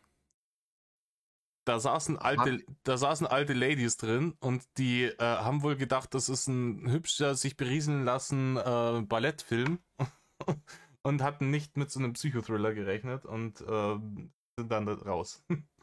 Mhm. Ja, es sind wirklich Leute bei so einer Szene. Ich weiß nicht, ich will jetzt hier nicht spoilern, aber die Szene war wirklich, wirklich brutal. Sind dann wirklich 4 Leute rausgegangen. Also, weil die haben auch so den Kopf geschüttelt und gesagt, die können das nicht sehen. Das ist, ja, naja, muss man mal gucken. Ich denke so, dieser Terrifier, also dieser Clown, hat auch so irgendwie das Potenzial, auch so eine Ikone zu werden. Mhm. Und dass die Filmreihe auch ewig weitergeführt wird. Könnte ich mir sehr gut vorstellen. Und dass die immer wieder versuchen, sich zu übertreffen. Und ja, das wird, glaube ich, im 4. Teil dann schon, ja, schwer. Aber naja, ich kann es empfehlen, wenn man auf so Gore- und Splatter-Zeugs steht. Schau ich vielleicht mal rein. Mhm. So, Freitag der 13. ist eine, wie sage ich jetzt am schlausten, ohne dumm dazustehen. Rainer, versuch's jetzt. Der Zug ist abgefahren. Versuch's jetzt gar nicht, sag's einfach so. Es kommt nichts Schlaues dabei rum, mach einfach. Der 13. ist ein richtig guter Film, ich habe aber nur einen einzigen gesehen davon. Es ist eines mit der geilsten Stories von dem, was ich hier kenne. Einer meiner Lieblingshorrorfilme, den habe ich jetzt hier nicht mit reingenommen, weil es wäre Blödsinn, weil ich habe Freitag den 13. und Nightmare on Elm Street. Es gibt eine Fusion aus diesen beiden. Ja, heißt Freddy vs. Jason. Ist einer der geilsten Horrorfilme, die es gibt. Nee, ist es nicht. Habe ich aber hier bewusst nicht mit reingenommen, weil ich Freddy und Jason schon drinnen habe. Also ich finde, es ist kein Scheißfilm, der hat ein paar schöne Kills. Mir gefällt auch das Remake von Freitag der 13. relativ gut. Ja, die sind halt ein bisschen actionlastiger und nicht so B-Movie-mäßig wie die damaligen. Ja, eben, aber also, keine Ahnung, Freddy vs. Jason, das ist jetzt kein Drecksfilm oder sowas, den kann man sich schon anschauen. Nee, gar nicht. Aber es ist weit davon entfernt, einer der geilsten Horrorfilme aller Zeiten zu sein. Das ist halt... Ja, genau, für die Filme, wo die Antagonisten alleine sind besser. Das ist genau wie bei Predator ist ein geiler Film, Alien, das sind auch geile Filme, aber Alien vs. Predator fand ich jetzt nicht so geil. Alien vs. Predator, den ersten, den fand ich in Ordnung, aber es ist halt nicht so gut wie die einzelnen Filme, ne? Genau. Hast du den neuen Alien gesehen? Nee. Alien Romulus? Nee, habe ich nicht gesehen. Okay. Den kann man sich ganz gut angucken. Okay. Also ich fand ihn besser wie Covenant und ja, das Prometheus hat mir auch nicht so gefallen. Aber Prometheus habe ich gesehen, den fand ich urlangweilig einfach. Genau, und das Covenant ist genauso langweilig gewesen. Aber Romulus ist wieder schon ein bisschen Horror oder deutlich brutaler auch. Kann man sich echt gut angucken. Der aus Nightmare on Elm Street ist und Jason ist derjenige, der in Freitag der 13. rumeiert. Nein, Rainer, du bist derjenige. Jason ist nicht derjenige. Und deswegen sind es die zwei Typen, die halt da irgendwie abgehen. Dann haben wir die Nummer... Das ist... Die Typen, die abgehen. Reiners Filmbeschreibung, ja, Freddy vs. Jason. Also der eine ist halt Freddy Krüger und der andere ist halt derjenige, der aus der aus Freitag der 13. ist. Und das sind halt die zwei Typen, die so abgehen, so. Geil. Mhm. Jetzt weiß ich, worum es geht in dem Film. Ich geh sofort los und kaufe mir den. 7. Nummer 7 ist einer meiner Horrorfilme, die mich ganz schön geflasht haben damals, weil ich sowas überhaupt nicht gewöhnt war. Found Footage. Found Footage, für alle, die nicht wissen, was das ist für mich... Er war nicht Found Footage gewöhnt. Keine Ahnung. Blair Witch Project ist wann rausgekommen? 98? Da war Rainer 9. Und seitdem hat es 1000 Found Footage Horrorfilme gegeben und er war es nicht gewöhnt. Aber er hat ja hier Paranormal Activity eingeblendet. Das ist doch kein Found Footage. Nee, Würde ich jetzt nicht so bezeichnen. Man kann dafür argumentieren, dass man sagt, hier mehr oder weniger ist diese Überwachungskamera-Aufnahmen oder so, ne, dass dann, wenn wirklich dann nach der Nacht alle tot sind da drin, dass dann die Leute über die Überwachungskamera-Aufnahmen nachvollziehen können, was da passiert ist oder so. Aber ja, ich gebe dir schon recht. Also eigentlich so streng genommen ist kein Found-Footage-Film. Ja, weil es spielt ja nicht der ganze Film über diese Überwachungskameras, genau. oder? Also, ja, nee, du hast doch normale Filmszenen auch drin. Also, ja, nicht wie bei Blair Witch Project. Ja. Ich als YouTuber sowieso noch eine Nummer hatte, weil ich die Videos das so ähnlich auch mache. Ich stehe da oder laufe mit der Kamera rum, wackel so durch die Gegend und deswegen finde ich die Found-Footage-Filme unglaublich unheimlich. Weil die für mich dadurch, dass ich halt YouTuber bin, beziehungsweise Vlogging mache und was weiß ich alles, das nochmal eine Spur lebendiger wird. Und zwar geht es da darum, dass halt die in ihrem...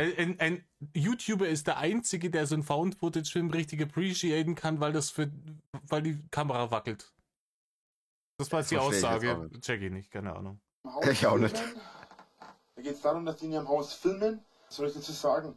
Die filmen und dann halt dann da ein bisschen rumwackeln und machen da ein bisschen Zeug. Und dann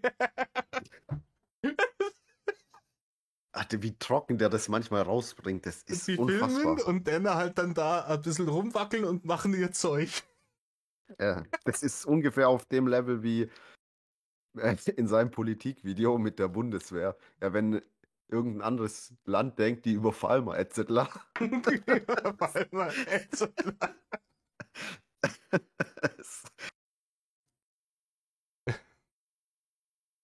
Dann passiert plötzlich, dass der Dämon. Was glaubst du, was heißt die überfallen mir Edzardler auf Russisch? Keine Ahnung. Dass Wladimir Putin auch gesagt sitzt im Kreml.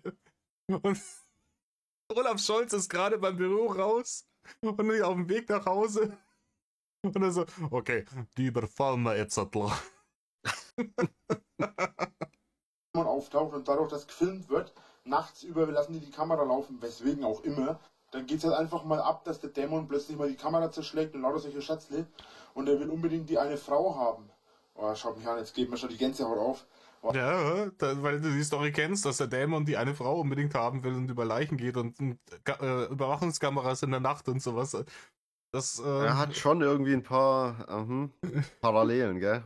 Ich erinnere an dieses, wo er mit dem Augitel mit der Nachtsichtkamera durch den Wald gewongelt ist. Ja, Mann. Das war ja auch schlimm. Blair Witch Ogre. Stell dir vor, ey, das wär Found Footage gewesen. Am nächsten Tag finden die den tot und auf dem Augitel sind noch die Aufnahmen drauf. Ja, wie an irgendeinem Hähnchenflügel erstickt. Ey. Das ist...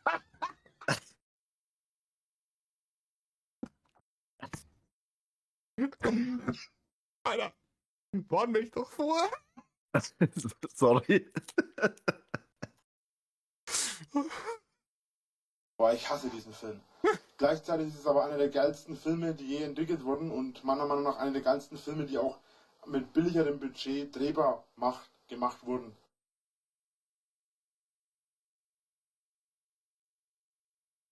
Wie man das erklären muss. Die auf real basieren. Die auf real basieren und so Found-Footage im Supermarkt. Ne? Ja, genau. Das gibt's nur im Real. Ne? Bei Rewe gibt's das nicht, deswegen geht Rainer nur zu Rewe zum Einkaufen. Mhm. Aber also auf der einen Seite, hey, Props, dass er tatsächlich das eingeblendet hat, weil er gedacht hat, ich habe da einen Begriff gedroppt, der vielleicht erklärungswürdig ist. Auf der anderen Seite ist natürlich, er schließt wieder von sich auf andere. Er glaubt, alle Leute, die zuschauen, sind so dumm wie er und wissen nicht, was ein Found-Footage-Film ist. Mhm. So, die Nummer 6 und damit haben wir schon die ersten 5 abgehakt. Hä? Warte mal. Doch, 13 Geister. Hast du den gesehen? Ist schon lange her. Ich finde den super gut. Ich finde den super, mir hat der echt gut gefallen damals. Mhm. Also es ist 20 Jahre her, dass ich den gesehen habe, aber... ja, kann ich leider jetzt nichts dazu sagen, weil es wirklich schon sehr lang her ist. Ja. Aber ich finde den wirklich, wirklich gut. Vor allem, ist der Bösewicht, wird er nicht von dem Typen, oder täusche ich mich da? Ist es nicht der Typ, der auch Monk spielt? Ich schau mal kurz. Nein, der Vater ist der Monk spielt, der Bösewicht nicht. Der Vater, der das Haus erbt, ist der, glaube ich, der Monk spielt, für mich auch so. Ah, okay, aber da spielt auch der aus dem ersten, stimmt, über die Filme haben wir ja noch gar nicht geredet. Scream. Ah, ja, genau, der Spoiler-Alarm, der Bösewicht im ersten Scream ist, der spielt da auch mit, ne? Mhm, einer der Bösewichte, genau. Ja. Mhm. Ich find dieses Haus halt so super geil irgendwie. Also ich finde das Konzept einfach richtig nice, dass dieses Haus sich permanent bewegt und im Endeffekt so ein Labyrinth ist, das sich immer verändert und du immer nie weißt, wo du hin kannst und so. Also das ist, also den habe ich wirklich sehr gefeiert damals. Ey, da spielt ja auch die Nadia aus American Pie mit. Ah, okay. Okay, cool. Ja, ich muss mir den mal angucken. Wo kann man den sehen? Ah, okay, ja. Ich glaube, den schaue ich mir heute Abend oder so in der Arbeit mal an. Wo kann man ihn sehen? Bei Prime. Ah, sure. Ja. 13 Geister. 13 Geister finde ich persönlich jetzt nicht so krass unheimlich. Erzähler nicht so krass unheimlich. New York Times.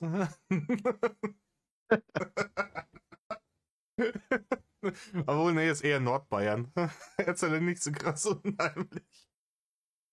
Aber ich bin gespannt, wie er den jetzt beschreibt. Also die sind dann praktisch in dem Haus und da sind halt da wackeln halt dann die Geister rum und die machen Edzardler ihr Zeug. So was sagt er. Es gibt allerdings eine Sache, was ich an dem Film unheimlich finde und ich weiß Ich habe doch vorhin gesagt, hier kommt vielleicht auch Get Out. Da muss ich mich korrigieren. Das Video ist ja hier von vor 2017. Und Get Out kam bei einem seiner Halloween-Specials von, glaub, 2020 oder sowas oder 19 oder so, irgendwie Okay. da. Das kam erst später. Also, ja. Das hier ist ja vor 2017. Gehe ich mal Weiß stark nicht, davon wieso. aus. Ja. Das ist dieser beschissene Geist Nummer 12, oder war das sogar Geist Nummer 13? Der Schakal. Das ist der unglaublich unheimlichste Geist, den es in dem ganzen Spiel, den es in dem ganzen Film gibt. Nee, finde ich nicht. Aber egal. Und ich weiß nicht, warum ich von diesem beschissenen Geist so verdammte Schiss habe. Mittlerweile habe ich davon auch keine große Angst mehr, aber ich finde trotzdem nach wie vor Weil der Film, glaube unheimlich. ich, FSK 16 ist und du geistig auf dem Stand von einem 5-Jährigen hängen geblieben bist. Deswegen hast du Schiss vor dem. Ich weiß nicht warum. Ist eigentlich gar nichts Besonderes. Es ist eigentlich eine tote Frau, die halt ein bisschen ein stellendes Gesicht hat und ihr Kopf in so einem Käfig ist, wo vorne aufgebrochen ist. Ich weiß nicht warum, aber ich finde ihn einfach unheimlich, den Film. Nummer 5 ist etwas, worauf ich nicht viel eingehen brauche, weil wir davon eigentlich alle wissen, was da abgeht. Nummer 5, Boah. ja, was soll ich dazu sagen? Resident Evil. Resident Evil-Reihe, Filme. Die Resident Evil Filmreihe Jetzt bin ich gespannt. reiht sich ein in die Schlange der, wir wollen irgendwie ein Videospiel verfilmen und haben massiv reingeschissen, weil wir einfach den Spirit von dem Game nicht verstanden haben. Und da muss ich dir absolut recht geben. Ja, Resident Evil 1, den Film fand ich noch ganz in Ordnung. Als Film, Den zweiten, wenn du nicht als Spielverfilmung siehst, sondern einfach nur als Actionfilm, vollkommen in Ordnung, aber es hat mit Resident Evil nichts zu tun. Ja, den zweiten Apocalypse fand ich dann auch gut, weil er relativ gruselig, er hat viel bei Nacht gespielt, mit den Lickern in der Kirche und so. Das war schon ganz cool. Ab da wurde es dann einfach nur noch Action und es war halt einfach ein Scheiß. Und genau, Resident Evil basiert ja auf den Videospielen. Und da finde ich Resident Evil Welcome to Raccoon City, der eher so ein B-Movie ist von vor ein paar Jahren, richtig geil. Den fand ich besser als alle Mila Jovovich-Filme. Okay, dann muss ich mir den vielleicht mal anschauen, weil bei den Mila Jovovich-Filmen war ich nach dem dritten, glaube ich, raus. Weil der einfach diese Story von den Spielen damals, von Resident Evil 2 und 3, glaube ich, sehr, sehr gut einfängt. Also von den Dialogen her, von den Charakteren her, einfach richtig gut. Und er ist auch nicht so ein krasser, keine Ahnung, so ein krasser Hollywood-Film. Er ist so ein bisschen B-Movie-mäßig. Das merkst du an den Effekten, wie so die CGI-Viecher aussehen. Aber man kann ihn sehr gut angucken. Also den empfehle ich dir mal. Wenn du auf B-Movie-Horrorfilme stehst, kann ich dir Olaf Ittenbach-Filme empfehlen. Okay, sagt mir jetzt gerade nichts. Oder was gibt's da von dem? Garden of Love. Da spielt hier Bela B. von den Ärzten mit. Und der ist halt wirklich, der ist auch schon 20 Jahre alt oder sowas, der Film, aber der ist halt gemacht worden mit den Methoden, wie man so in den 80er Jahren so einen B-Movie-Slasher-Film macht. Und hat Charme, finde ich. Aber um auf dieses, wir machen Spieleverfilmungen, die mit dem Spiel nichts zu tun haben, zurückzukommen, hast du Alone in the Dark gesehen? Ja, der war auch. Der Film lügt dich im Titel schon zweimal an. Also der ist weder Alone noch in the Dark. Es ist so. Stimmt, der spielt doch meistens so bei Tageslicht, gell? Das ist total bescheuert einfach. Stimmt. Welche Filme ich aber ganz gut fand, wo auf Videospiele basieren, waren die Silent Hill Filme. Die fand ich beide eigentlich relativ gut. Die habe ich nicht gesehen. Okay. Kann ich nichts dazu sagen, habe ich keine IQ. Vielleicht kommen die ja hier noch. Also die Paranormal Activity ist auch die Paranormal Activity Reihe. Ihr habt gesehen, da war das aus dem vierten Teil das Bild, weil ich den vierten Teil mit den besten finde. Also der erste war nicht schlecht und der vierte war der beste. Ich habe Paranormal Activity nur den zweiten Teil gesehen im Kino damals und ich wäre fast eingeschlafen, weil der so langweilig war. Ich war auch, bei einem war ich im Kino, aber ich weiß nicht mehr bei welchem. Was beim fünften? Ich weiß es nicht mehr, keine Ahnung. Das ist ja auch schon über 10 Jahre her. Ja. Eigentlich meiner Meinung nach aus dem Paranormal Activity. Bei Resident Evil ist es ebenfalls die Resident Evil Reihe, wobei ich sagen muss, und das werdet ihr mir zu 90% recht geben, unheimlich war eigentlich nur der erste und eigentlich der zweite. Der dritte, vierte und der fünfte, die sind weniger unheimlich gewesen. Nein, die sind alle nicht unheimlich gewesen, weil es alles mehr Action als Horrorfilme sind. Also Resident Evil passt hier nicht rein. Die Spiele sind Horror, aber das ist eine Top 10 Horrorfilm Liste und da gehört Resident Evil meiner Meinung nach nicht rein, weil es halt Actionfilme sind und keine Horrorfilme, oder? Richtig, genau. Also den zweiten kann man sagen, okay, der ist ein bisschen gruselig, weil er halt viel bei Dunkelheit spielt. Und ja, aber es gibt schon, ja, für meinen Geschmack zu viel Action für einen Horrorfilm. Definitiv. Und die anderen Teile, die waren dann immer extrem drüber. Eigentlich mehr auf Action aufgebaut gewesen, was ich eigentlich schade finde. Da hätten sie richtig geil was machen können draus, aber was soll ich dazu sagen? Ist eben blöd gelaufen. Ganz ehrlich, das ist eine sehr, sehr, sehr seltene Situation. Rainer hat gerade etwas gesagt, was nicht komplett behindert war. Mhm, genau. Und man muss ihm da recht geben, was er gerade gesagt hat. Das kommt selten genug vor, Leute. Dazu soll ich auf, hier bei diesem Video, das wir gerade aufnehmen, bei 1 Stunde 30, sagt Rainer was nicht komplett behindert ist. Top 4 ist ein Film, von dem ziemlich jeder schon mal gehört haben sollte. Mhm. Ja. Chucky, die Mörderpuppe. Den hatten wir vergessen bei den klassischen Slasher-Filmen. Ja, genau. Also die Chucky-Filme sind eigentlich auch ganz gut, ja, würde ich jetzt mal sagen. Hier, und davon gibt es auch eine Serie, gell? Puppen sind halt immer so eine Sache. Chucky, was gab's da noch? Puppet Master und so. Das sind schon gruselig. Ja, obwohl es natürlich bescheuert ist, weil so eine Puppe wiegt halt, keine Ahnung, 2 Kilo und gegen die wehrst du dich halt easy. Ne? Ja, ja, okay, aber die haben ja anscheinend ja auch so Kräfte ein bisschen, oder? Weil, was wir auch noch vergessen haben, Gremlins. Ah gut, aber Gremlins ist nicht wirklich ein Horrorfilm. Gremlins ist eine Komödie. Ja, so Horrorkomödie halt, ein bisschen. Ja. Aber hast du recht, Gremlins ist schon cool. Ja. Mhm. Unheimlicher Film, gleichzeitig ein beknackter Film und trotzdem ist es ein Film, bei dem ich wieder Schiss kriege, weil er wieder ein bisschen so auf real aufbaut, wegen diesen beknackten Puppen. Ich meine, es ist jetzt zwar alltäglich, dass eine Puppe rumrennt mit einem Messer, am Hackbeil, an einer Axt, an einer Sichel oder sonst was, wo er am abmetzeln will und dann ans Leder will mit dem Ding. Ich finde das mega unheimlich, aber gleichzeitig durch diese beschissene Puppe wird es wieder verdammt real. Und ich hasse solche Filme, die so real sein können. Es wird durch die Puppe real? Also ich würde eher sagen, zum Beispiel Scream wäre real, weil da ja nichts Übernatürliches ist. Zum Beispiel, ich mag so Horrorfilme, wo was Übernatürliches ist, viel, viel lieber. Ich komme weniger klar auf Filme, die tatsächlich Horrorfilme, wo ich sage, das könnte in der Realität passieren. So die packen mich heftiger. Keine Ahnung, sowas wie Hostel oder sowas. Kann ich gar nicht haben. Ja, Hostel, das ist halt einfach so Torture-Porn. Torture-Porn-Filme, die tatsächlich, also Dinge, die ja tatsächlich passieren könnten. Ne, das ist, ja. Das halt ja, so ist es ja bei Scream auch. Das ist halt gerade so Hostel oder sowas, diese Torture-Porn-Filme ist halt ein Schritt vor Snuff. Und da komme ich weniger drauf klar. Wie gesagt, deswegen mag ich Freddy Krueger-Filme am liebsten, weil die halt so fucking hilarious sind einfach. So over the top ein bisschen. Ja.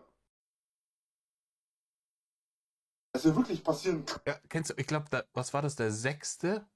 Ich glaube, der 6. Freddy Krueger-Film, wo der eine Typ irgendwie an der Bushaltestelle steht und Freddy überfährt ihn an den Bus und er klebt vorne an der Windschutzscheibe und kann sich nicht mehr so richtig artikulieren, versucht irgendwas zu sagen, nuschelt irgendwas vor sich hin und Freddy meint so, es ist verboten, während der Fahrt mit dem Fahrer zu sprechen. Das stimmt. Es ist so geil. Was halt echt funny ist. Könnten.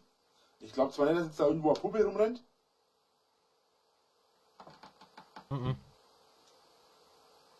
Die wirft gleich kommt die wilde Lisa mit dem Samurai-Schwert. Nee, die Puppe wirft ihn gleich mit dem Kissen ab oder so. Ja? Chucky die Kissenwerferpuppe. Ja. Entschuldigung, mein Teddybär schaut mich ganz schön an. Wie auch immer.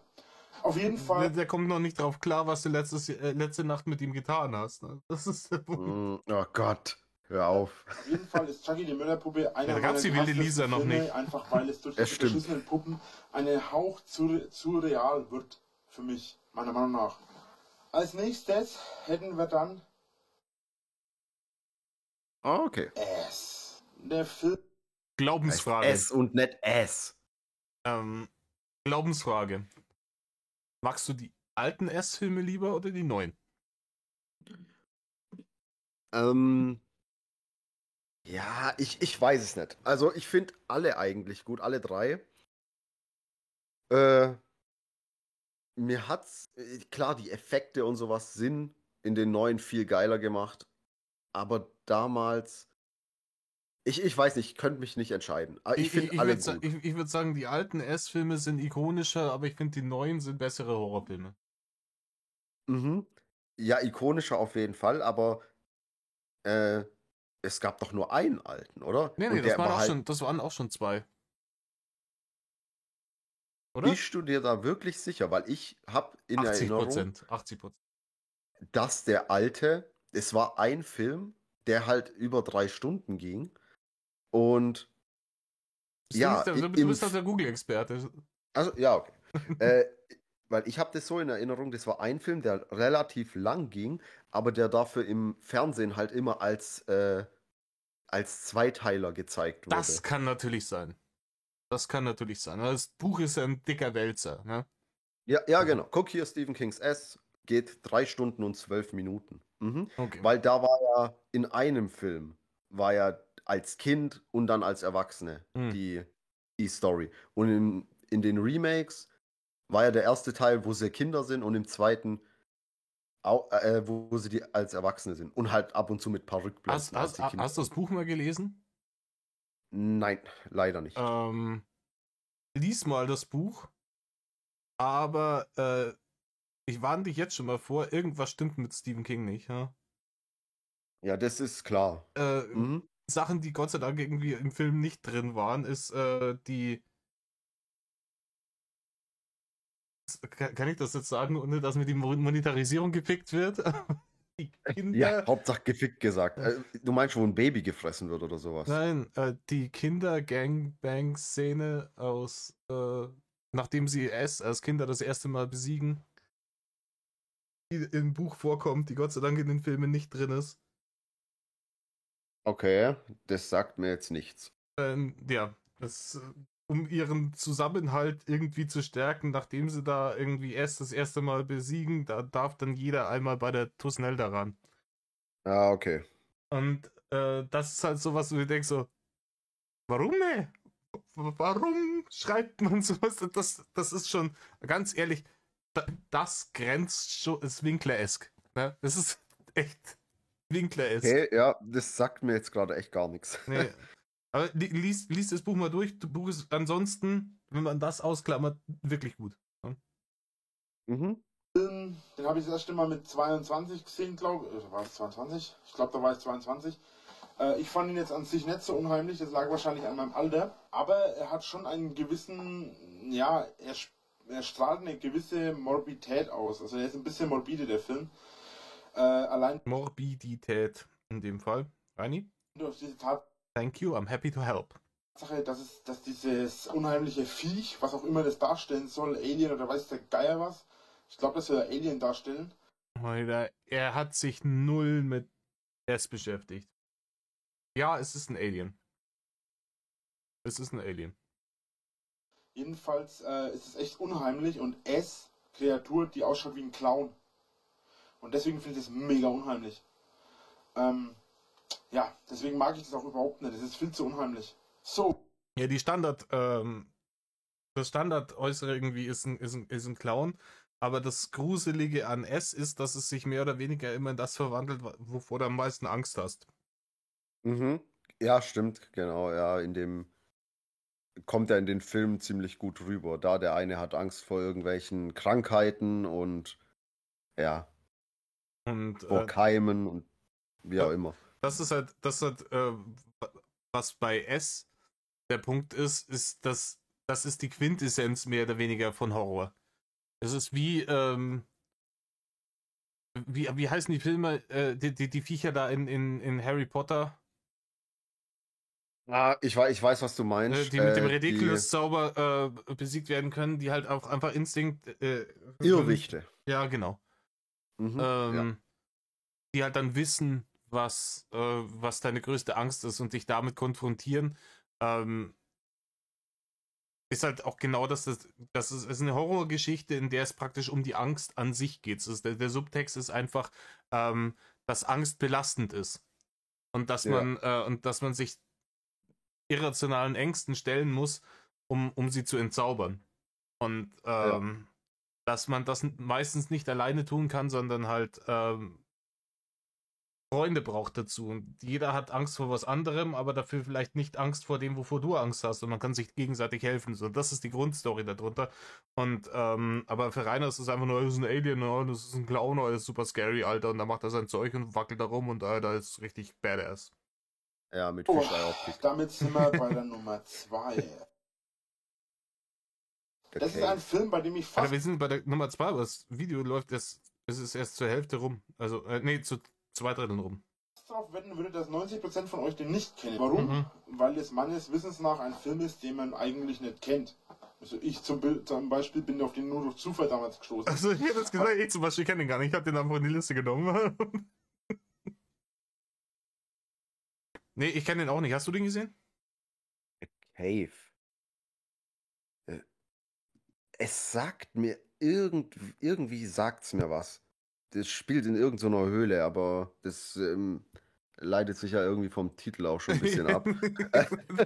Aber du machst gerade irgendwie so ein Buchreferat in der Schule über ein Buch, das du nicht gelesen hast. So, ja, also da geht's um eine Höhle und nee, also ich bin ehrlich, der sagt mir nichts. Ich habe jetzt mal kurz gegoogelt, nee. Okay, da spielen ein paar bekannte Schauspieler mit, okay. Ich muss gerade denken an, keine Ahnung, hast du von Wolfgang Hohlbein das Teufelsloch gelesen? Nein. Da geht es irgendwie um so einen alten Minenschacht, da ist auch irgendwie Dinge drin passieren. Okay, also im Film, da spielt die Schauspielerin mit, die Cersei gespielt hat in Game of Thrones. Ah, Lena Headey. Genau. Die ist großartig, die Frau. Die ist wirklich, wirklich großartig. Ja. Eine der besten Charakterschauspielerinnen unserer Zeit, meiner Meinung nach, und wirklich heftig. Die kriegt nicht genug Props dafür, was sie tut. Ne? In 300 hat die auch mitgespielt, gell? Mhm. Ja, und in dem Remake von Judge Dredd. Mhm. Und die hat auch mal Sarah Connor gespielt in der Terminator-Serie. Das ist eine der 3 Sarah Connor-Schauspielerinnen. Das sind Lena Headey, lustigerweise auch aus Game of Thrones, die Daenerys Targaryen-Schauspielerin. Wie heißt sie gleich nochmal? Wie heißen sie nochmal? Emilia Clarke. Ja, genau. Ja, genau. Und ich und meine Namen, ey, ich komme auf Namen gar nicht klar. Die OG Sarah Connor. Ey, wie hieß die nochmal? Ich schaue Linda Hamilton. Linda Hamilton. Die haben sie auch komplett zerstört in Dark Fate. Der Charakter ist komplett gekillt worden in Dark Fate einfach. Ja. Sehr schade. Ich habe den damals mit 17 oder 18 das erste Mal gesehen. Und zwar nennt sich dieser Film The Cave. Und ich meine damit nicht das komische Spiel, das da zur Zeit rumwackelt, sondern ich meine tatsächlich The Cave, so heißt der Film. Da geht es um irgendwelche unheimlichen, vampirähnlichen Kreaturen, die tief unter der Erde in einem Berg leben, der größtenteils ausgehöhlt ist. Im Schauerberg vielleicht? Gleichzeitig kommt man da aber noch von der Meerseite rein, die da irgendwie eine riesige Unterwasserhöhle ist und die forschen da überall rum und dann ist da auch viel Wasser drin und keine Ahnung, jedenfalls... Wer forscht da rum? Die Vampire oder? Keine Ahnung. Also der Film, wie gesagt, der Film sagt mir nichts. Ich weiß jetzt auch nicht, ob er hier irgendeinen Mist erzählt. Keine Ahnung. drinnen rum. Finde ich verdammt unheimlich. Ist ein ziemlich geiler Film für alle, die ihn noch nicht kennen. Schaut da mal rein. Der ist echt lohnenswert, meiner Meinung nach. Als letztes haben wir einen Film, und das ist der einzige Film, der bewusst auf diesem Platz ist. Die anderen sind alle random, eigentlich habe ich eingefügt. Aber der wirklich unheimlichste Film, meiner Meinung nach, ich bisher gesehen habe, Mama. Ist Mama. Und ich meine jetzt nicht Mama, komm her, sondern ich meine Mama, den Film. Wow, fuck, Alter. Geh mal zur Mama. Ich glaube, ich habe seit Jahren keine solchen Schiss mehr gehabt, wenn ich einen Horrorfilm gesehen habe. Ich war noch nie so der Typ, der krass Horrorfilme anschaut und denkt, yay, neuer Horrorfilm, ins Kino, angeschaut. Nee, bin ich echt nett. Bei Mama habe ich mir gedacht, der sieht echt interessant aus, den schaue ich mir an. Wollen wir wetten, dass er gedacht hat, dass es ein Milfporn ist? Also ich habe den Film nicht gesehen. Ich auch nicht, keine Ahnung. Mama, was weiß ich. Ich muss gerade irgendwie denken an Orphan. Hast du den gesehen? Ja. Der ist wild gruselig auch. Ich glaube, ich habe es schon lange nicht mehr bereut, dass ich ins Kino gegangen bin. Bei dem habe ich es bereut. Definitiv. Und was mache ich? Ich, Vollidiot, gehe ein zweites Mal ins Kino und schaue mir ein zweites Mal an. Und kriege genauso Schiss wie beim ersten Mal. Das ist der klassische Rainer Winkler. Ja? Ich habe irgendwas gemacht, das hat sich als schlechte Entscheidung rausgestellt, ich habe es bereut, dann machen wir es gleich nochmal.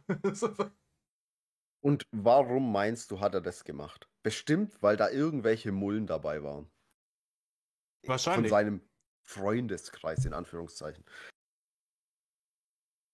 Ja, bestimmt. Könnte ich mir so gut vorstellen. Warst du schon mal zweimal im selben Film im Kino? Ja, einmal, und zwar... Warte mal. Ich muss gerade echt überlegen, bei welchem Film waren das? Bei irgendeinem Film war ich zweimal im Kino. Ja, in Hangover 2. Okay.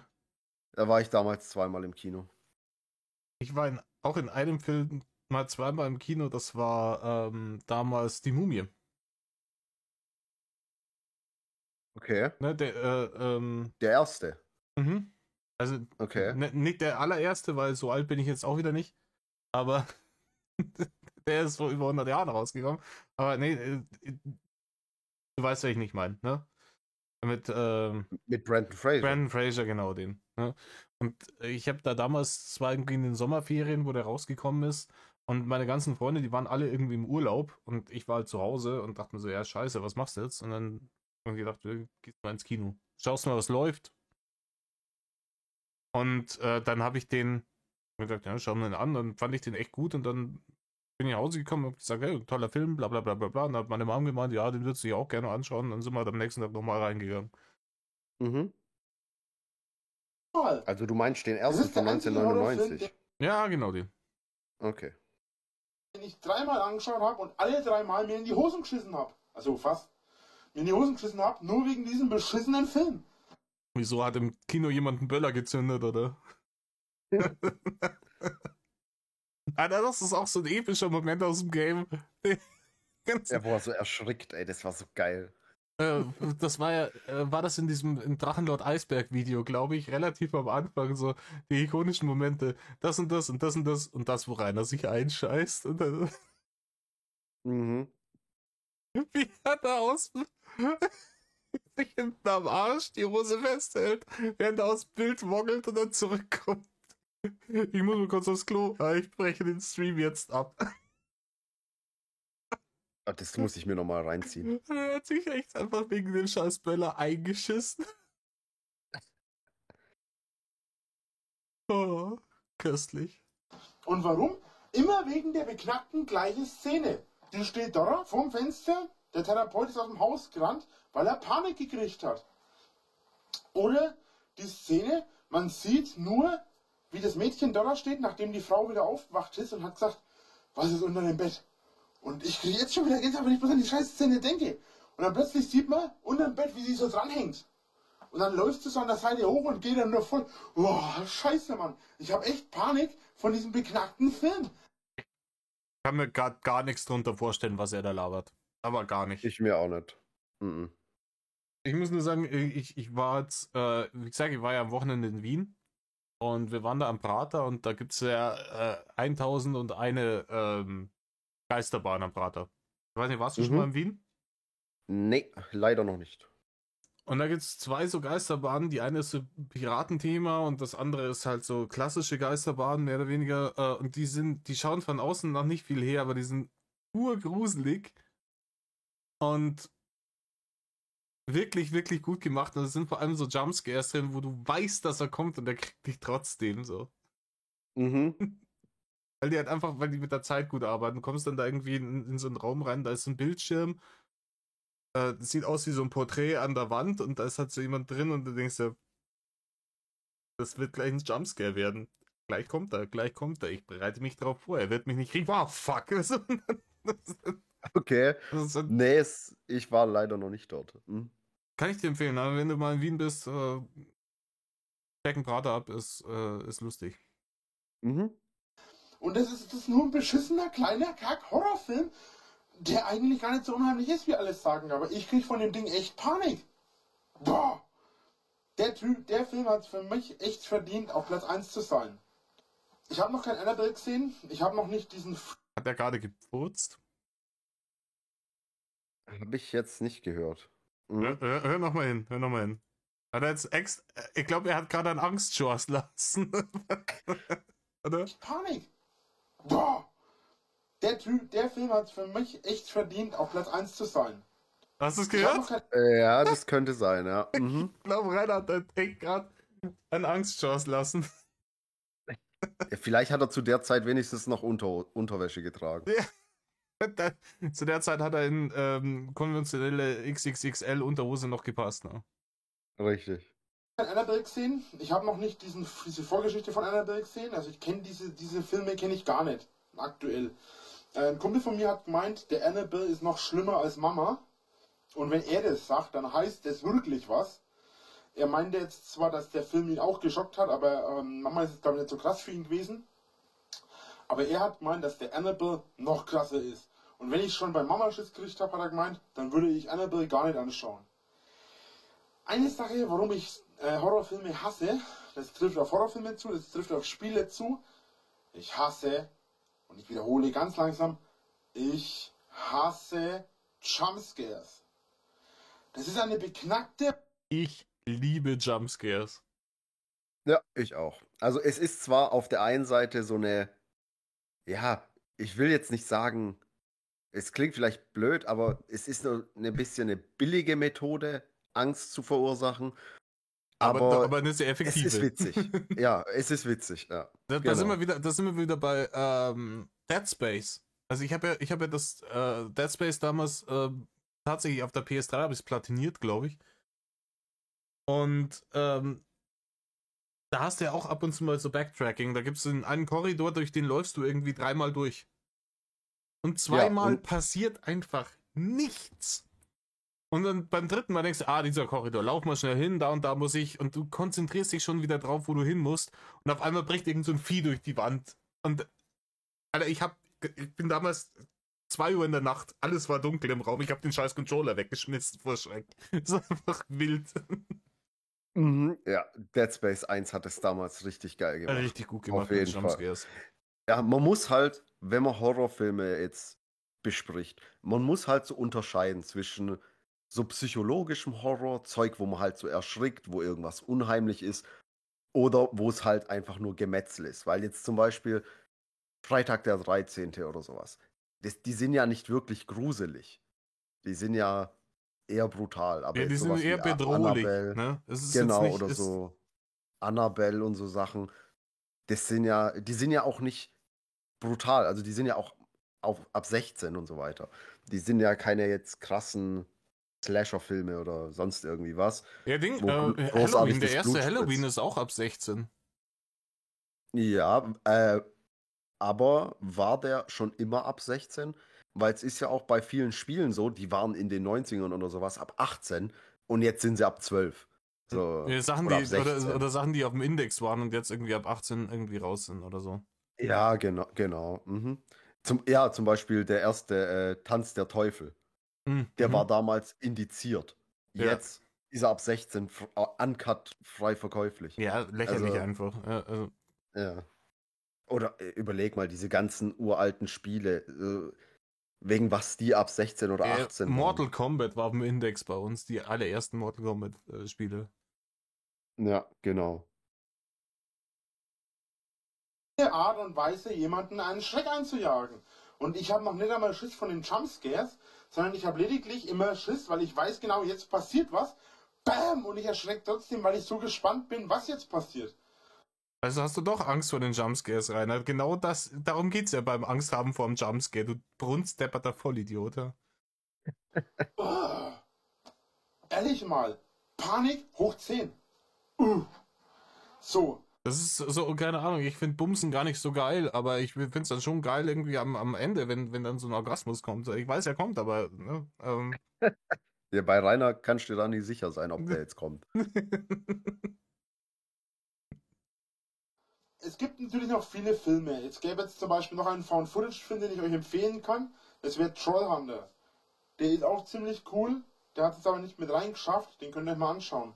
Das Ganze mit Annabelle und so weiter kenne ich mich, wie gesagt, nicht aus. Habe ich noch nicht gesehen. Morgen wird meine Top 5 oder Top 10, es kommt darauf an, wie viele ich zusammenfinde, meine Top 5 bis 10 Videospiele kommen. Plus, minus. Und vielleicht mache ich auch Top 8 oder sowas. Mal schauen, wie viel ich zusammenbringe. Er sagt, ich bringe morgen ein Video, morgen kommt das Video. Meine Top XY Spiele. Er weiß noch nicht, wie viele es werden. Er weiß noch nicht, welche da drin sind. Er hat noch keinen Plan, keine Idee, aber er will da ein Video draus machen. Mhm. Ja, okay, aber wir wissen ja nicht, ob er dieses Video hier jetzt an dem einen Tag aufgenommen hat und am selben veröffentlicht hat. Oder ob er sich da vielleicht erstmal Gedanken gemacht hat, dass er jetzt 2, 3 Videos vorproduziert. Ach so, ja, nee, aber das glaube ich nicht. Also, so weit denkt er nicht. Das stimmt auch wieder. Ja. Und ja, danach werde ich mal gucken, was ich als nächstes bringe. Mal schauen. Vielleicht habt ihr ja auch eine Idee, könnt ihr mal in die Kommentare schreiben. Dann danke ich euch fürs Zuschauen. Viel Spaß, bis zum nächsten Mal und noch eine schöne, unheimliche Woche. Mua. Ciao. Ja, jetzt mal. Ja,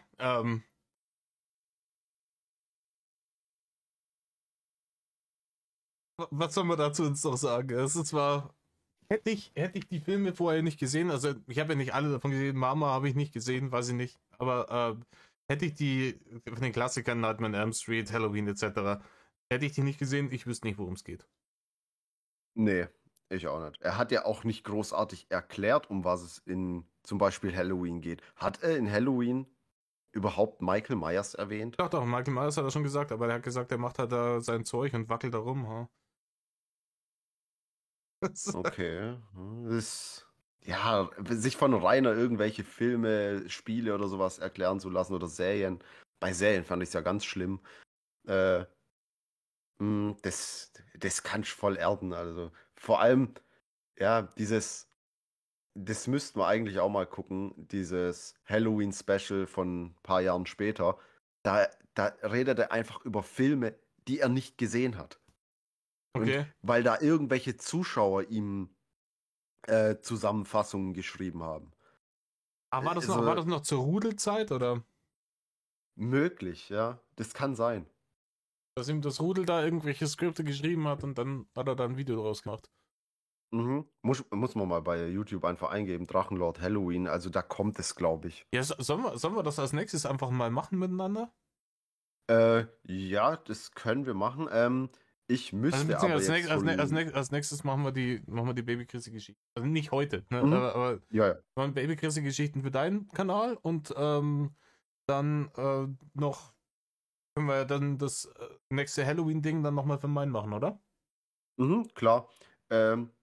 Ich müsste jetzt aber in den nächsten 10 Minuten gehen. Ich muss los. Ich hab's auf dem Schirm. Ich wollte nur noch mal kurz sagen, Leute, wir haben gerade vorhin zwischenzeitlich mal gequatscht. Der liebe Bewährungsversager braucht nur noch 30 Abos für die 6000, dann gibt es ein geschmeidiges 6000 Abo-Special. Das heißt also, die Leute, die jetzt hier 2 Stunden durchgehalten haben, uns beim Schwachsinn labern zugehört, die noch da sind, die vielleicht auch noch nicht bei ihm abonniert haben, meldet darüber, lass den guten Mann ein Abo da. dann kriegt er guten Content für 6000 Abo-Special. Es wird wahrscheinlich mit seinem siamesischen Zwilling irgendwas sein. Ne? Also, Secret Service wird. Kriegst du mit? Hey! Keine Ahnung, die hat er wahrscheinlich geknebelt, weil wir sein. wissen, die sind an der Hüfte zusammengewachsen. So, die ist auf jeden Fall irgendwo anwesend. Ja, natürlich, die wird auch dabei sein. Selbstverständlich. Und dementsprechend, Leute, tut nicht, was Rainer tut. Und das letzte Wort überlasse ich meinem Gast.